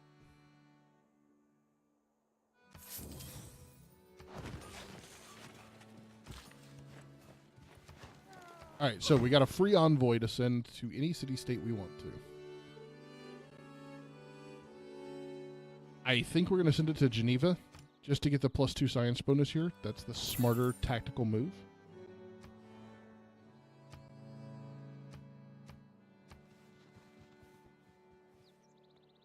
But no, I would absolutely love to stream every single day, 4 to 6 hours a day, Deed.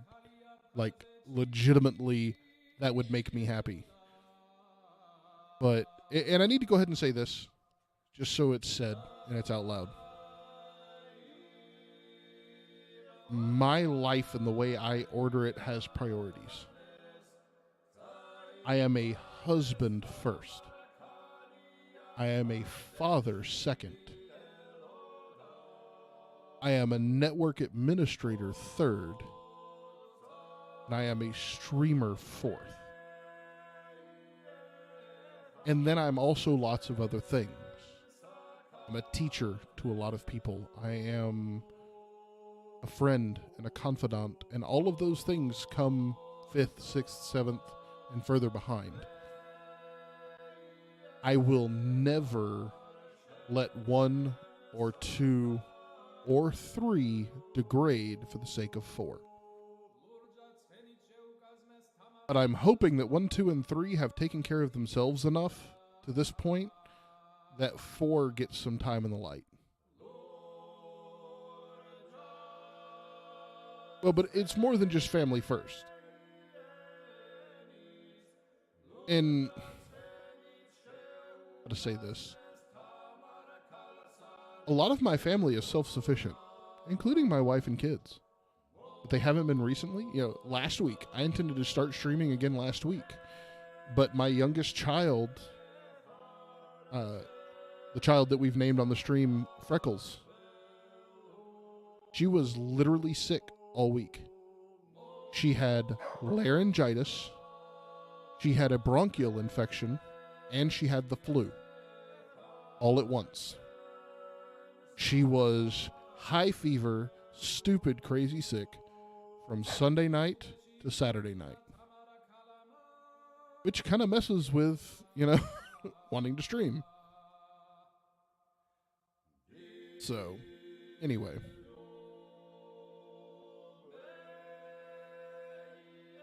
And it's been a long string of things like that, Deed. It's been a constant long stream of things like that for me. And understand, my wife having surgery was absolutely terrifying. Her body dropping in 7 months, almost 150 pounds. Your child scares me about how sick they were. They scared us too. Really bad. But they're okay. They're good. She's sitting right here next to me, staring at me with childlike wonderment because I'm streaming. So.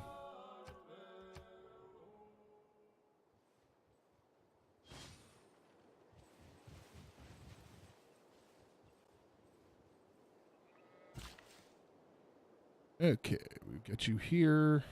Why are you? Oh, that's because you built the wheat there. What else do you need to build? We'll build a mine over here. Will give us a little more resources, or do we have something better to build somewhere else?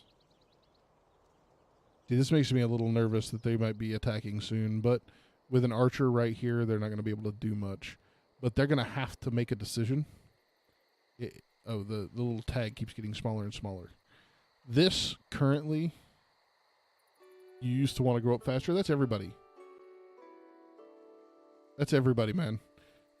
I tell Lady, my oldest daughter, who's 14, fixing to be 15, you will spend until the age of about 25 rushing towards the age of 25.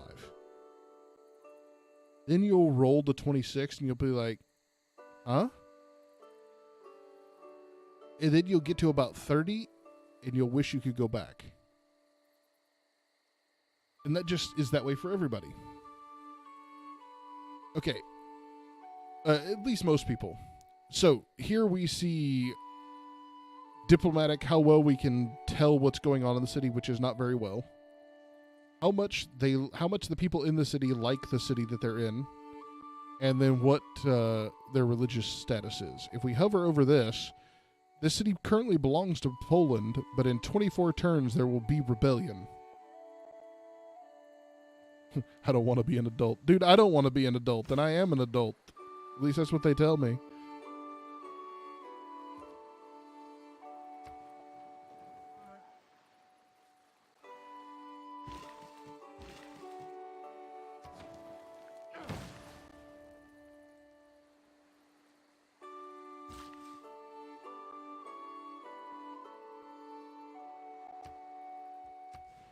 I buy this tile right here? Not yet. 2 more turns. I really don't want them to get it. I'd like to have that resource, but I'd like to have this resource too. Aha! Hey! What do you think of this? Give us jade for a turn, which we get 2 jade every turn, which doesn't give us any bonuses. Give us open borders. We'll give you 7 gold for 30 turns. Wow. 3 gold. That's random. And 1 diplomatic favor. It's a little weird. Let's skip this. Let's skip that. How about I give you... Oh, no, not 76 gold. Is there a way to...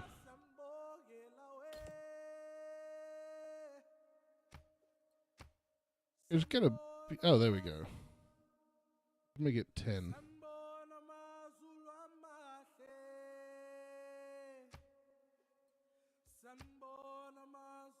Okay, that'll work. I'll accept that. So we're gonna give him a jade. He's gonna give us gold. I can live with that. The jade does us nothing. It is a trade resource at that point. And we're fixing to have incense as a trade resource as well. I don't underrate the value of military knowledge, but if men make war in slavish obedience to rules, they will fail. All right. So, what military policy do we get? 50% toward production of ancient and classical era heavy and light cavalry units. Well, we're not quite to the point where we have our own source of horses yet, I don't think, unless we're getting them from... Oh, no, we do. In Gamu. We'll just call them Gamu, is giving us horses. So we are building up horses as a resource. A stockpile. That's awesome. I appreciate that. Okay.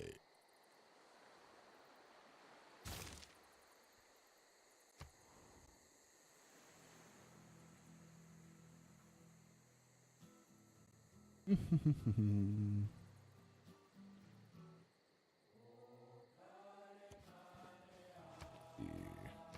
purchase this tile now. Oh, it's 110. Okay. By next turn, we'll be able to purchase that tile.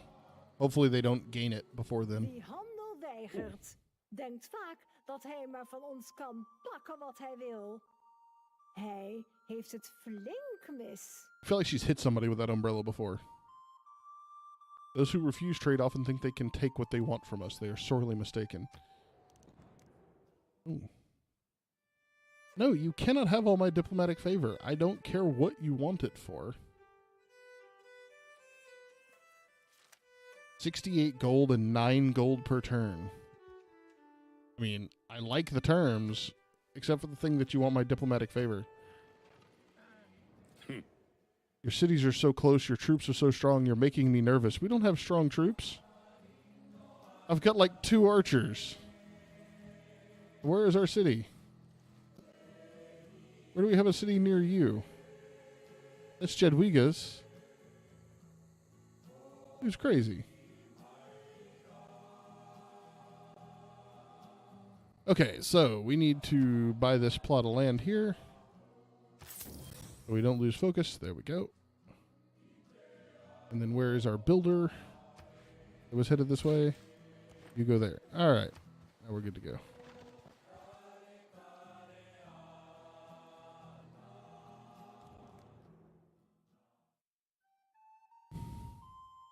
You are crazy, lady.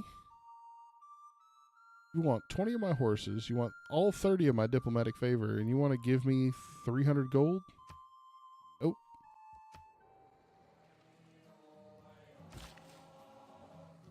We'll add this to the list of things that is not happening, lady.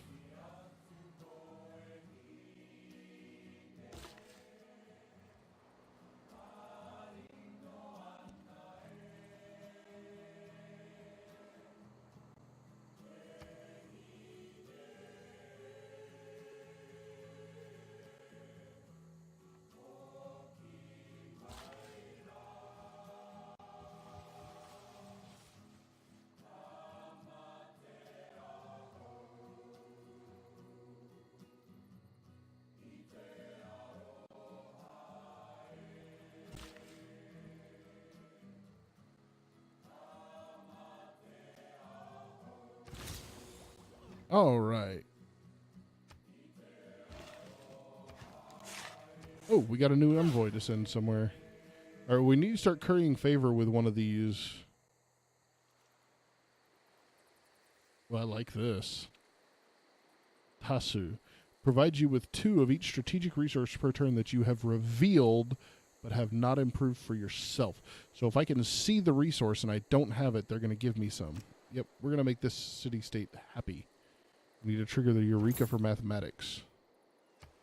No freaking problem. We will figure out what that is, and we will complete whatever silly little game they want us to complete for that, because that's incredible.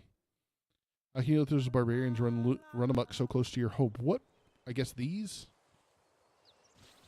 Yeah, I don't want to face check them just yet, Several Chief. closely situated granite peaks resembling tiger's teeth dramatically soar about a kilometre into the sky.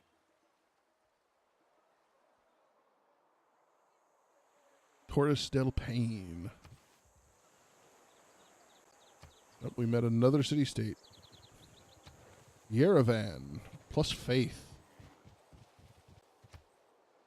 Money, Man, if it does not bring you happiness, will at least help you be miserable in comfort. oh, how true that is for so many people. Oh, how true that is for so many people.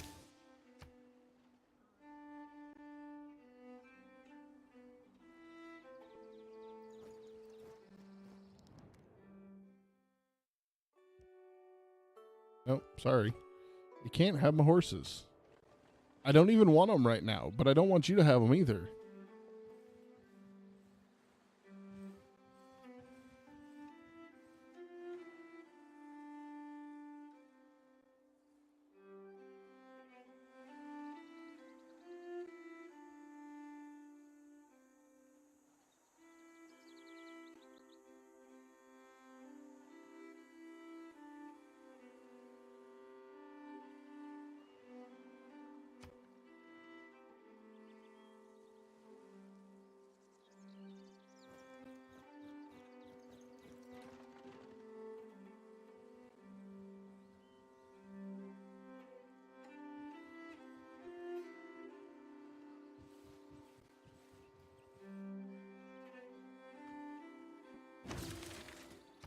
All right.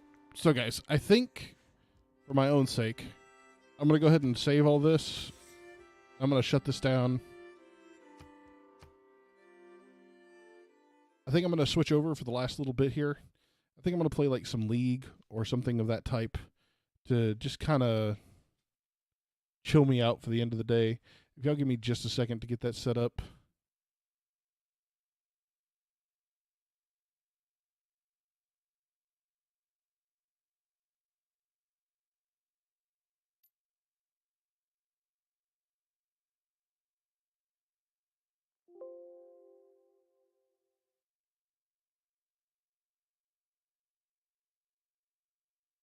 All right, we're going to switch over to here.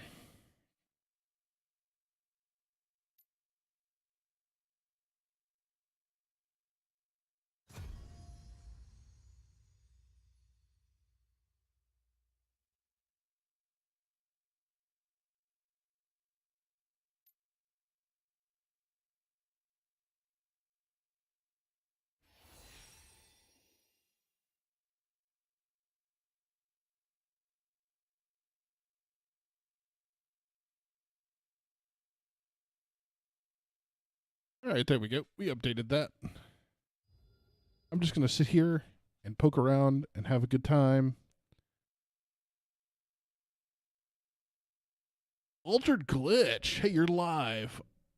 You need to add League to your shadow. Yes. Yes, you do.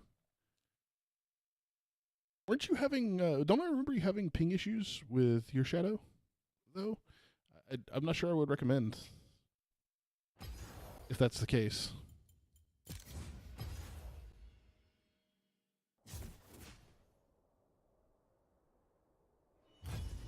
And welcome, man.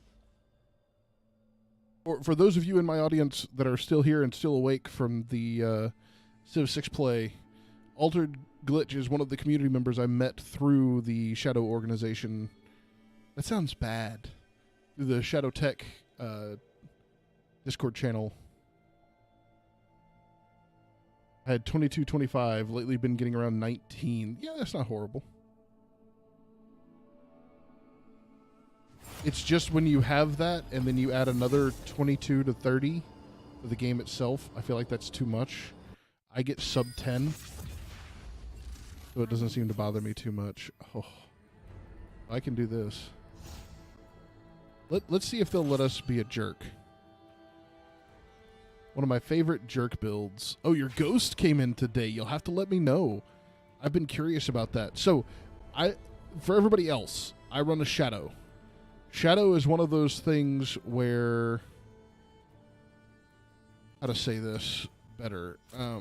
It's just a service. The ghost is an actual physical box that's stupid, but it's meant to specifically connect to Shadow and function like an Apple. It's the size of an Apple TV or a Chromecast or something of that nature. And so it's just something, like I said, that uniquely connects to just shadows.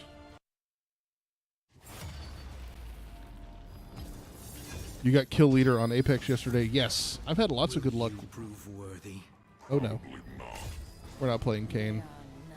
No, we're not playing Shyvana either. That'll work. That will definitely work.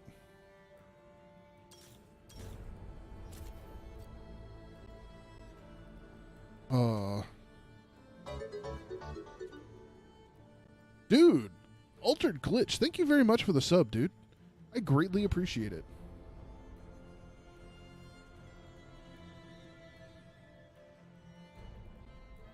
Man, I have not done this in so long. I was telling everybody, it's been like 7 months. I had to relearn how to do this. Crazy.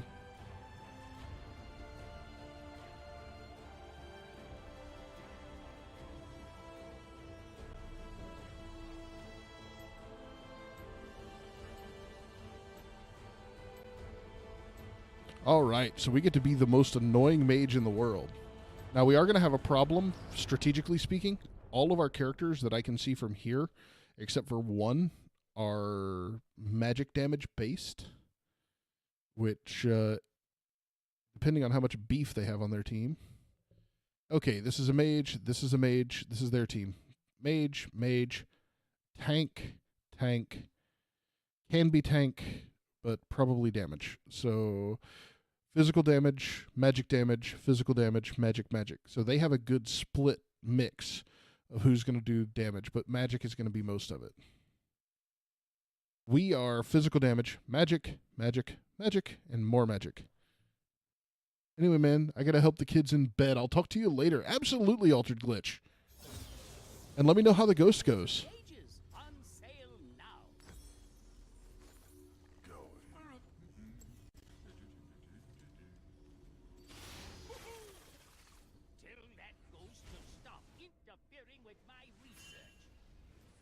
All right. I'm on a short fuse. Welcome to the Howling Abyss. I feel like you jumped through in time. Okay.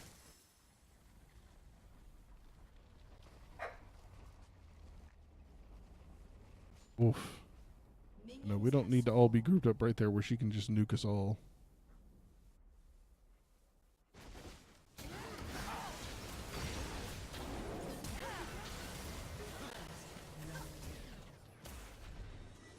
All right. That was nice. Have you ever laid down and got the feeling you were falling? Absolutely.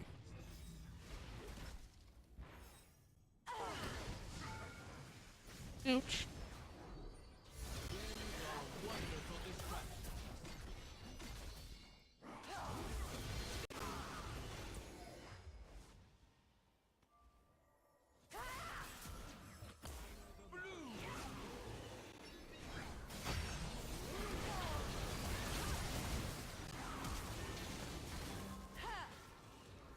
He's going to learn not to run in like that on me.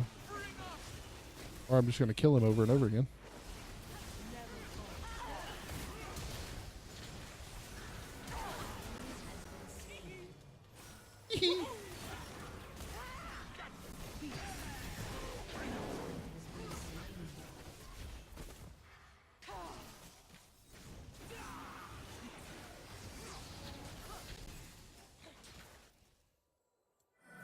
Okay. And when you hit Where you're supposed to be laying down, you jump. Yes. Usually it's when you're tired, though.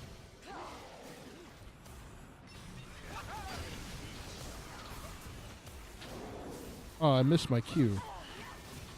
Oh.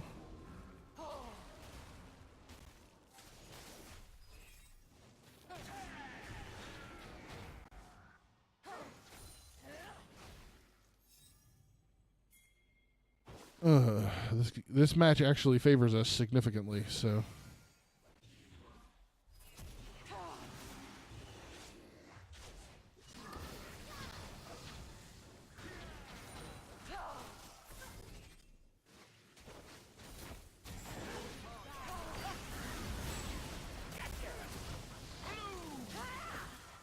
Missed.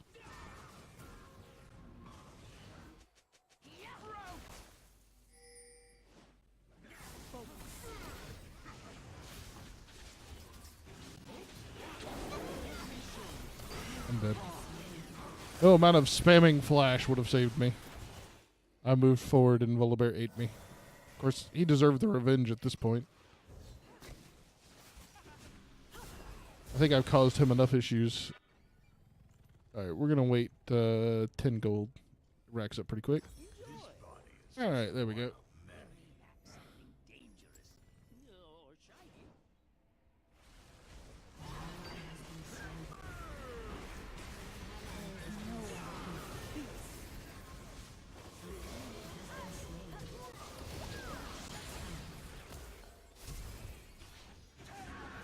Yeah, that was bad. I could have done better.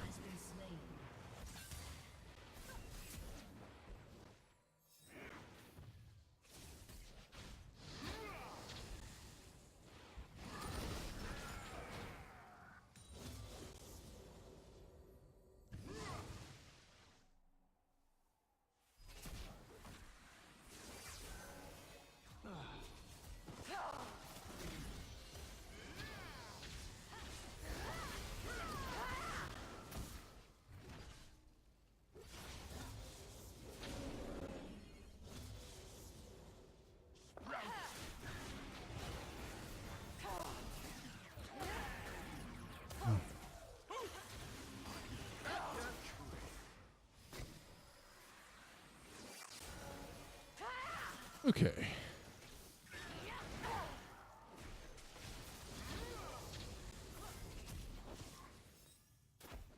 Hopefully we'll get a good opportunity here to toss our ult at us.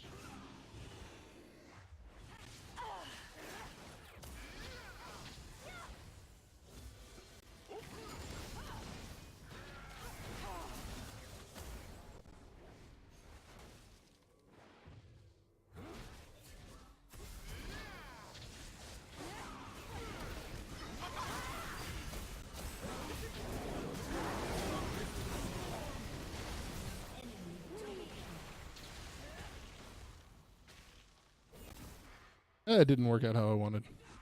Okay, there.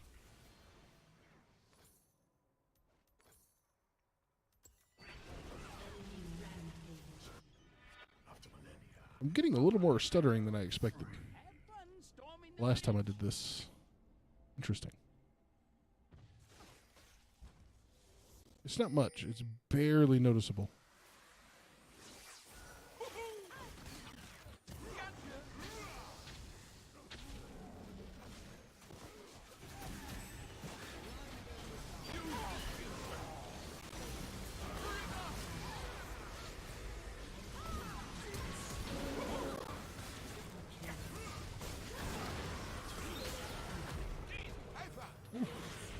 I don't know how much help I actually was in all that, but I felt like I did stuff.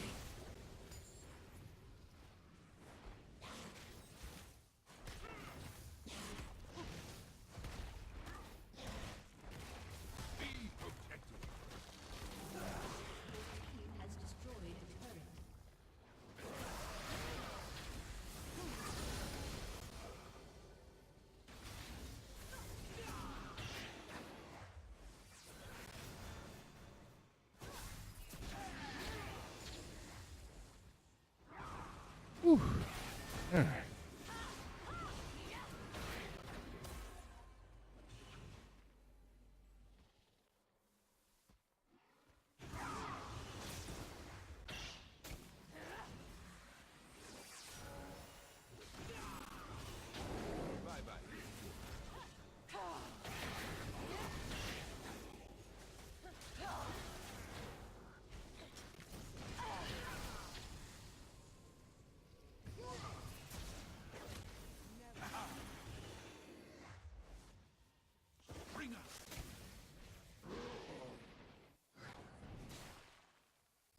Come on, Volibear.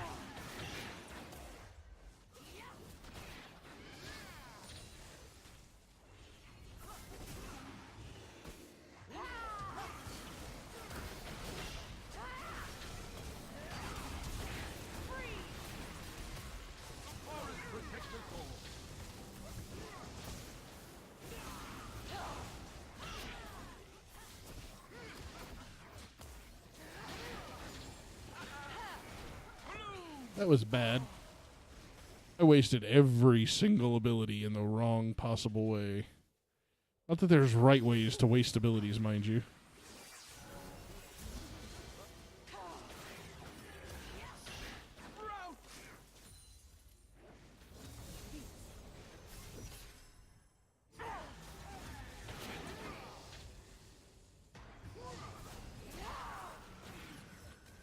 Okay.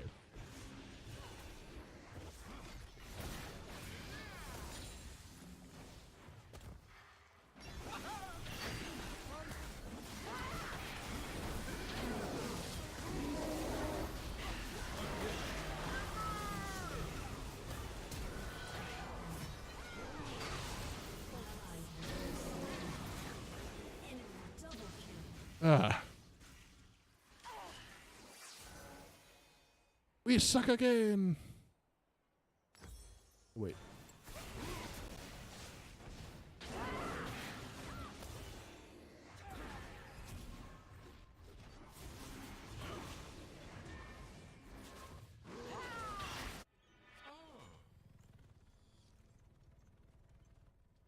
Shut down. An enemy has been slain. Okay.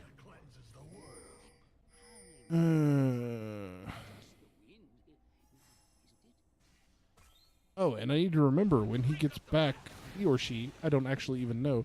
When Altered Glitch gets back, I need to remind them about the Discord channel, and hopefully we can start getting some more people on there talking on a more regular basis. The more traffic happens on Discord, the better off we will all be.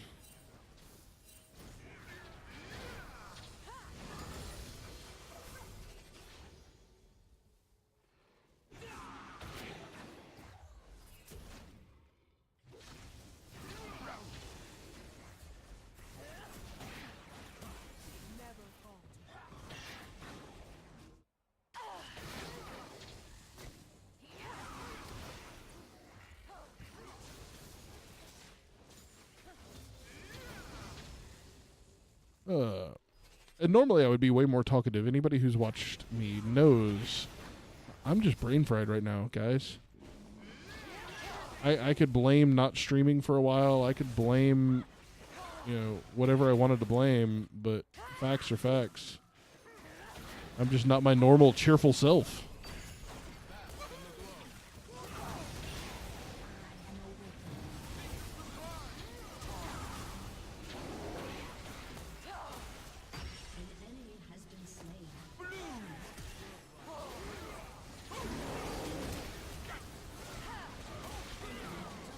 Oh, goodness.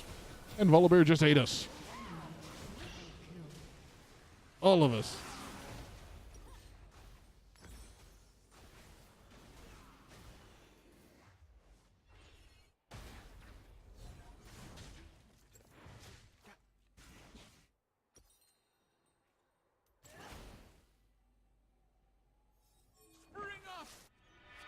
Like wildfire. What are you buying? What are you We'll wait 40 gold. Tell everybody. Thank you. If I die here, frozen and alone, That should help us out quite a bit. I'm on a short fuse.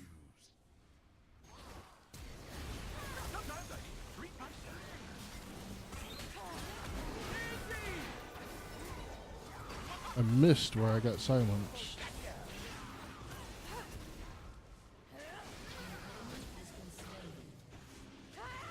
Ugh.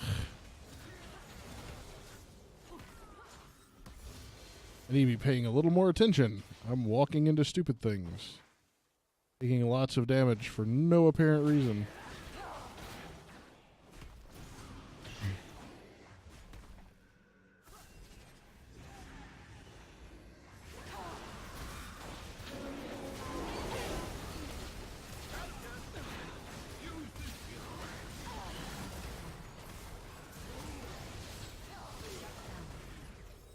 Okay. We got the tank, thank goodness. Alright, good stuff.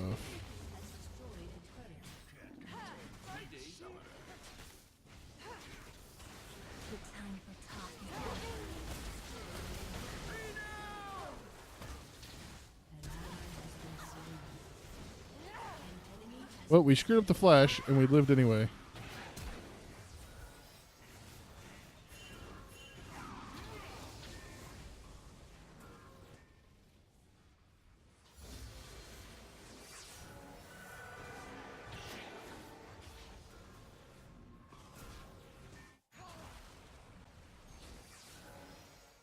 I will blaze a trail.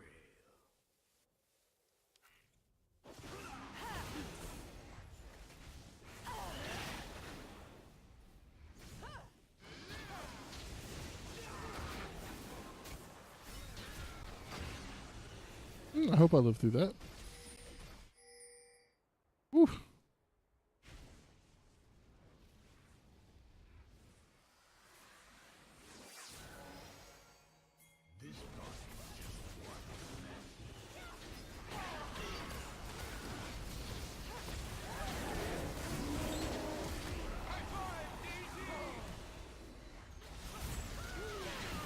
Oh, and Riven just killed us all. Dang. Riven did Riven things.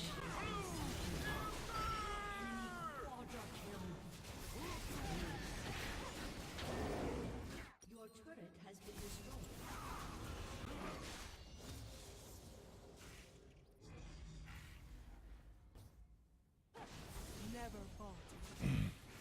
Hate it when Riven does Riven things.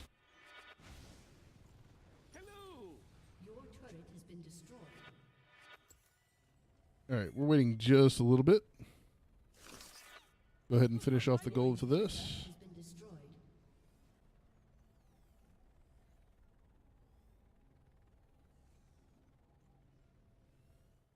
Okay, there we go. Take this. An enemy has been slain. Alright, looks like nobody expects.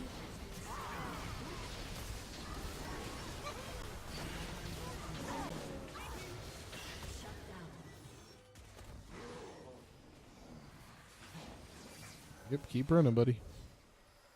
'Cause if you slow down, I am gonna kill you.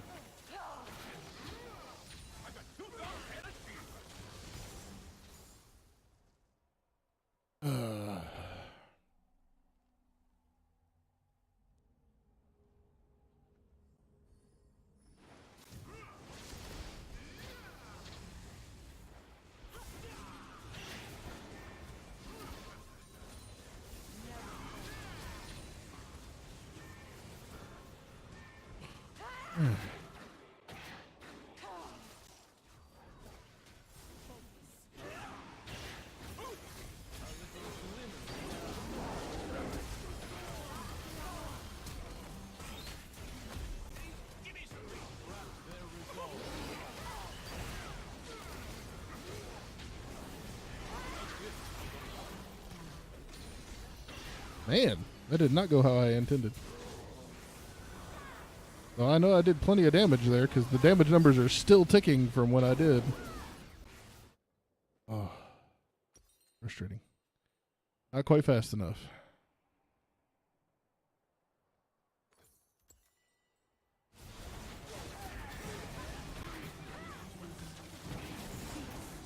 Part of the problem is everybody on my team that should have been a tank decided to build full damage.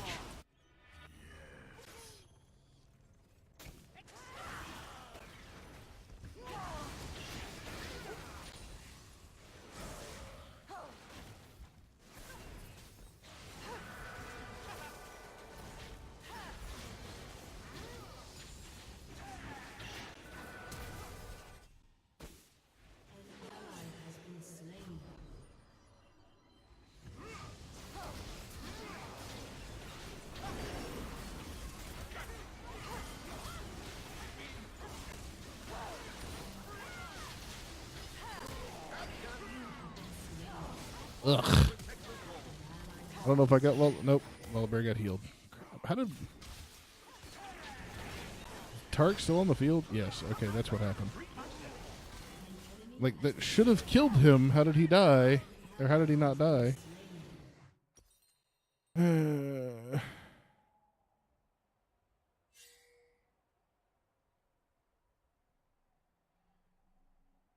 I don't know that I'll get back on the field before this one. Oh yeah, no, we're okay. They're holding it all right. I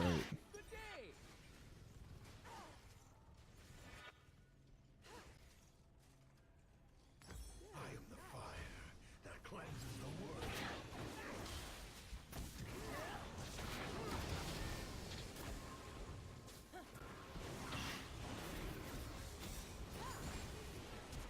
Oh, come on, guys. Don't fight right here, right now.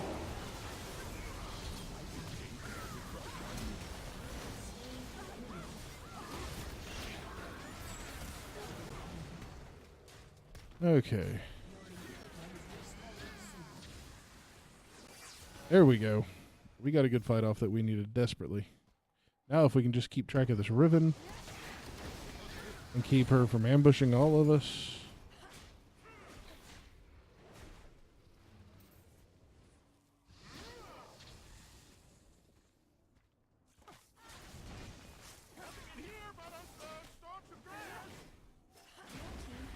All right.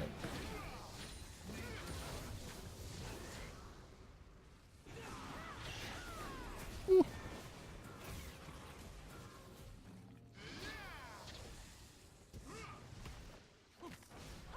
Interesting. I can't hit them. I wonder if that means my ult will skip them as well. I've never actually tested that versus a Malzahar. That should be fascinating.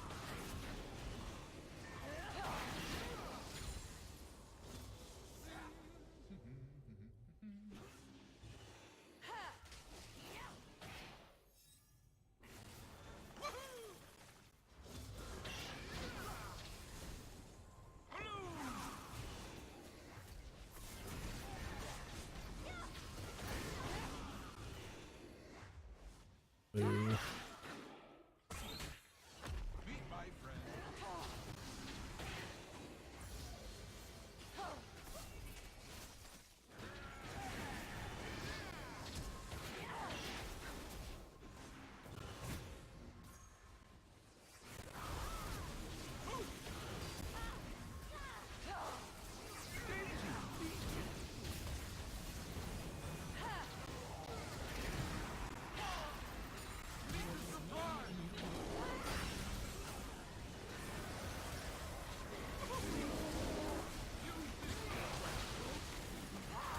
Hopefully I got that one too. No, but that's okay. Whew. We are on the line, boys.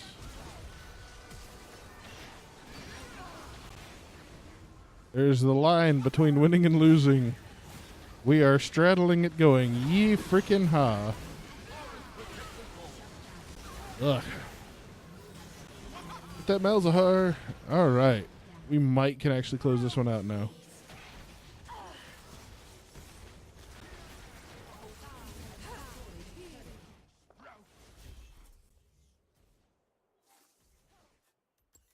Ooh.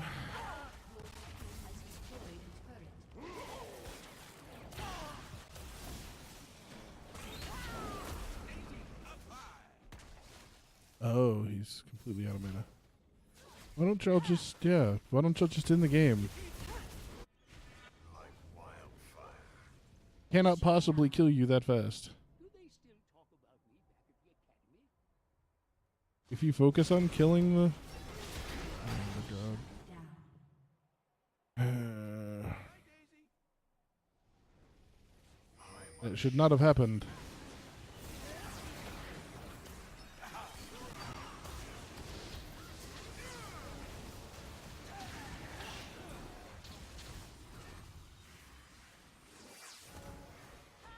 Okay, hopefully that will drop the health of a good chunk of them enough that we can hold this. Hopefully. Can't contain me, summoner.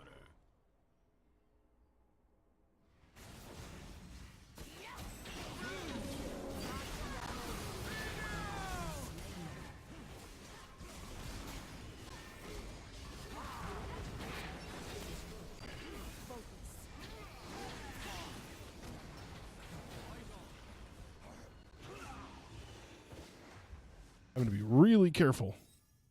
If I stand in one spot too far, we lose this game automatically.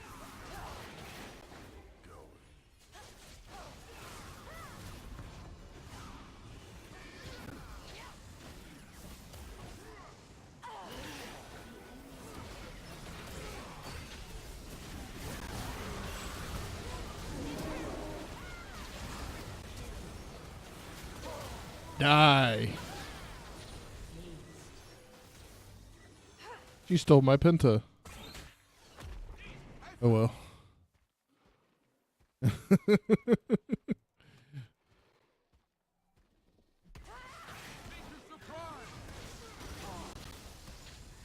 Penta denied. I got the Quadra, lost the Penta. Sad day.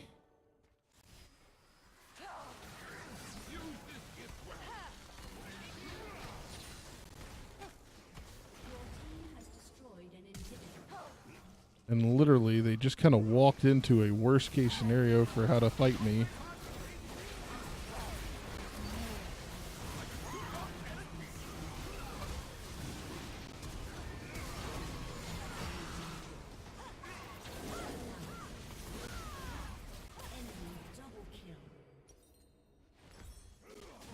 As was expected.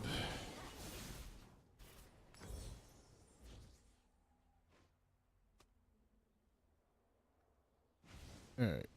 We're not far from...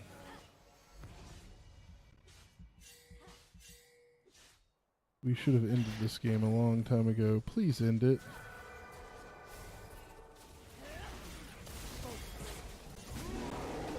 Thank you. Thank you for ending that.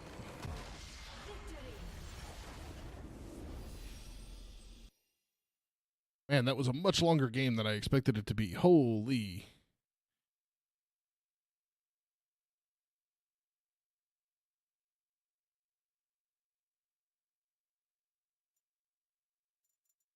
All right, we are going to... I'm going to go for the Ivern.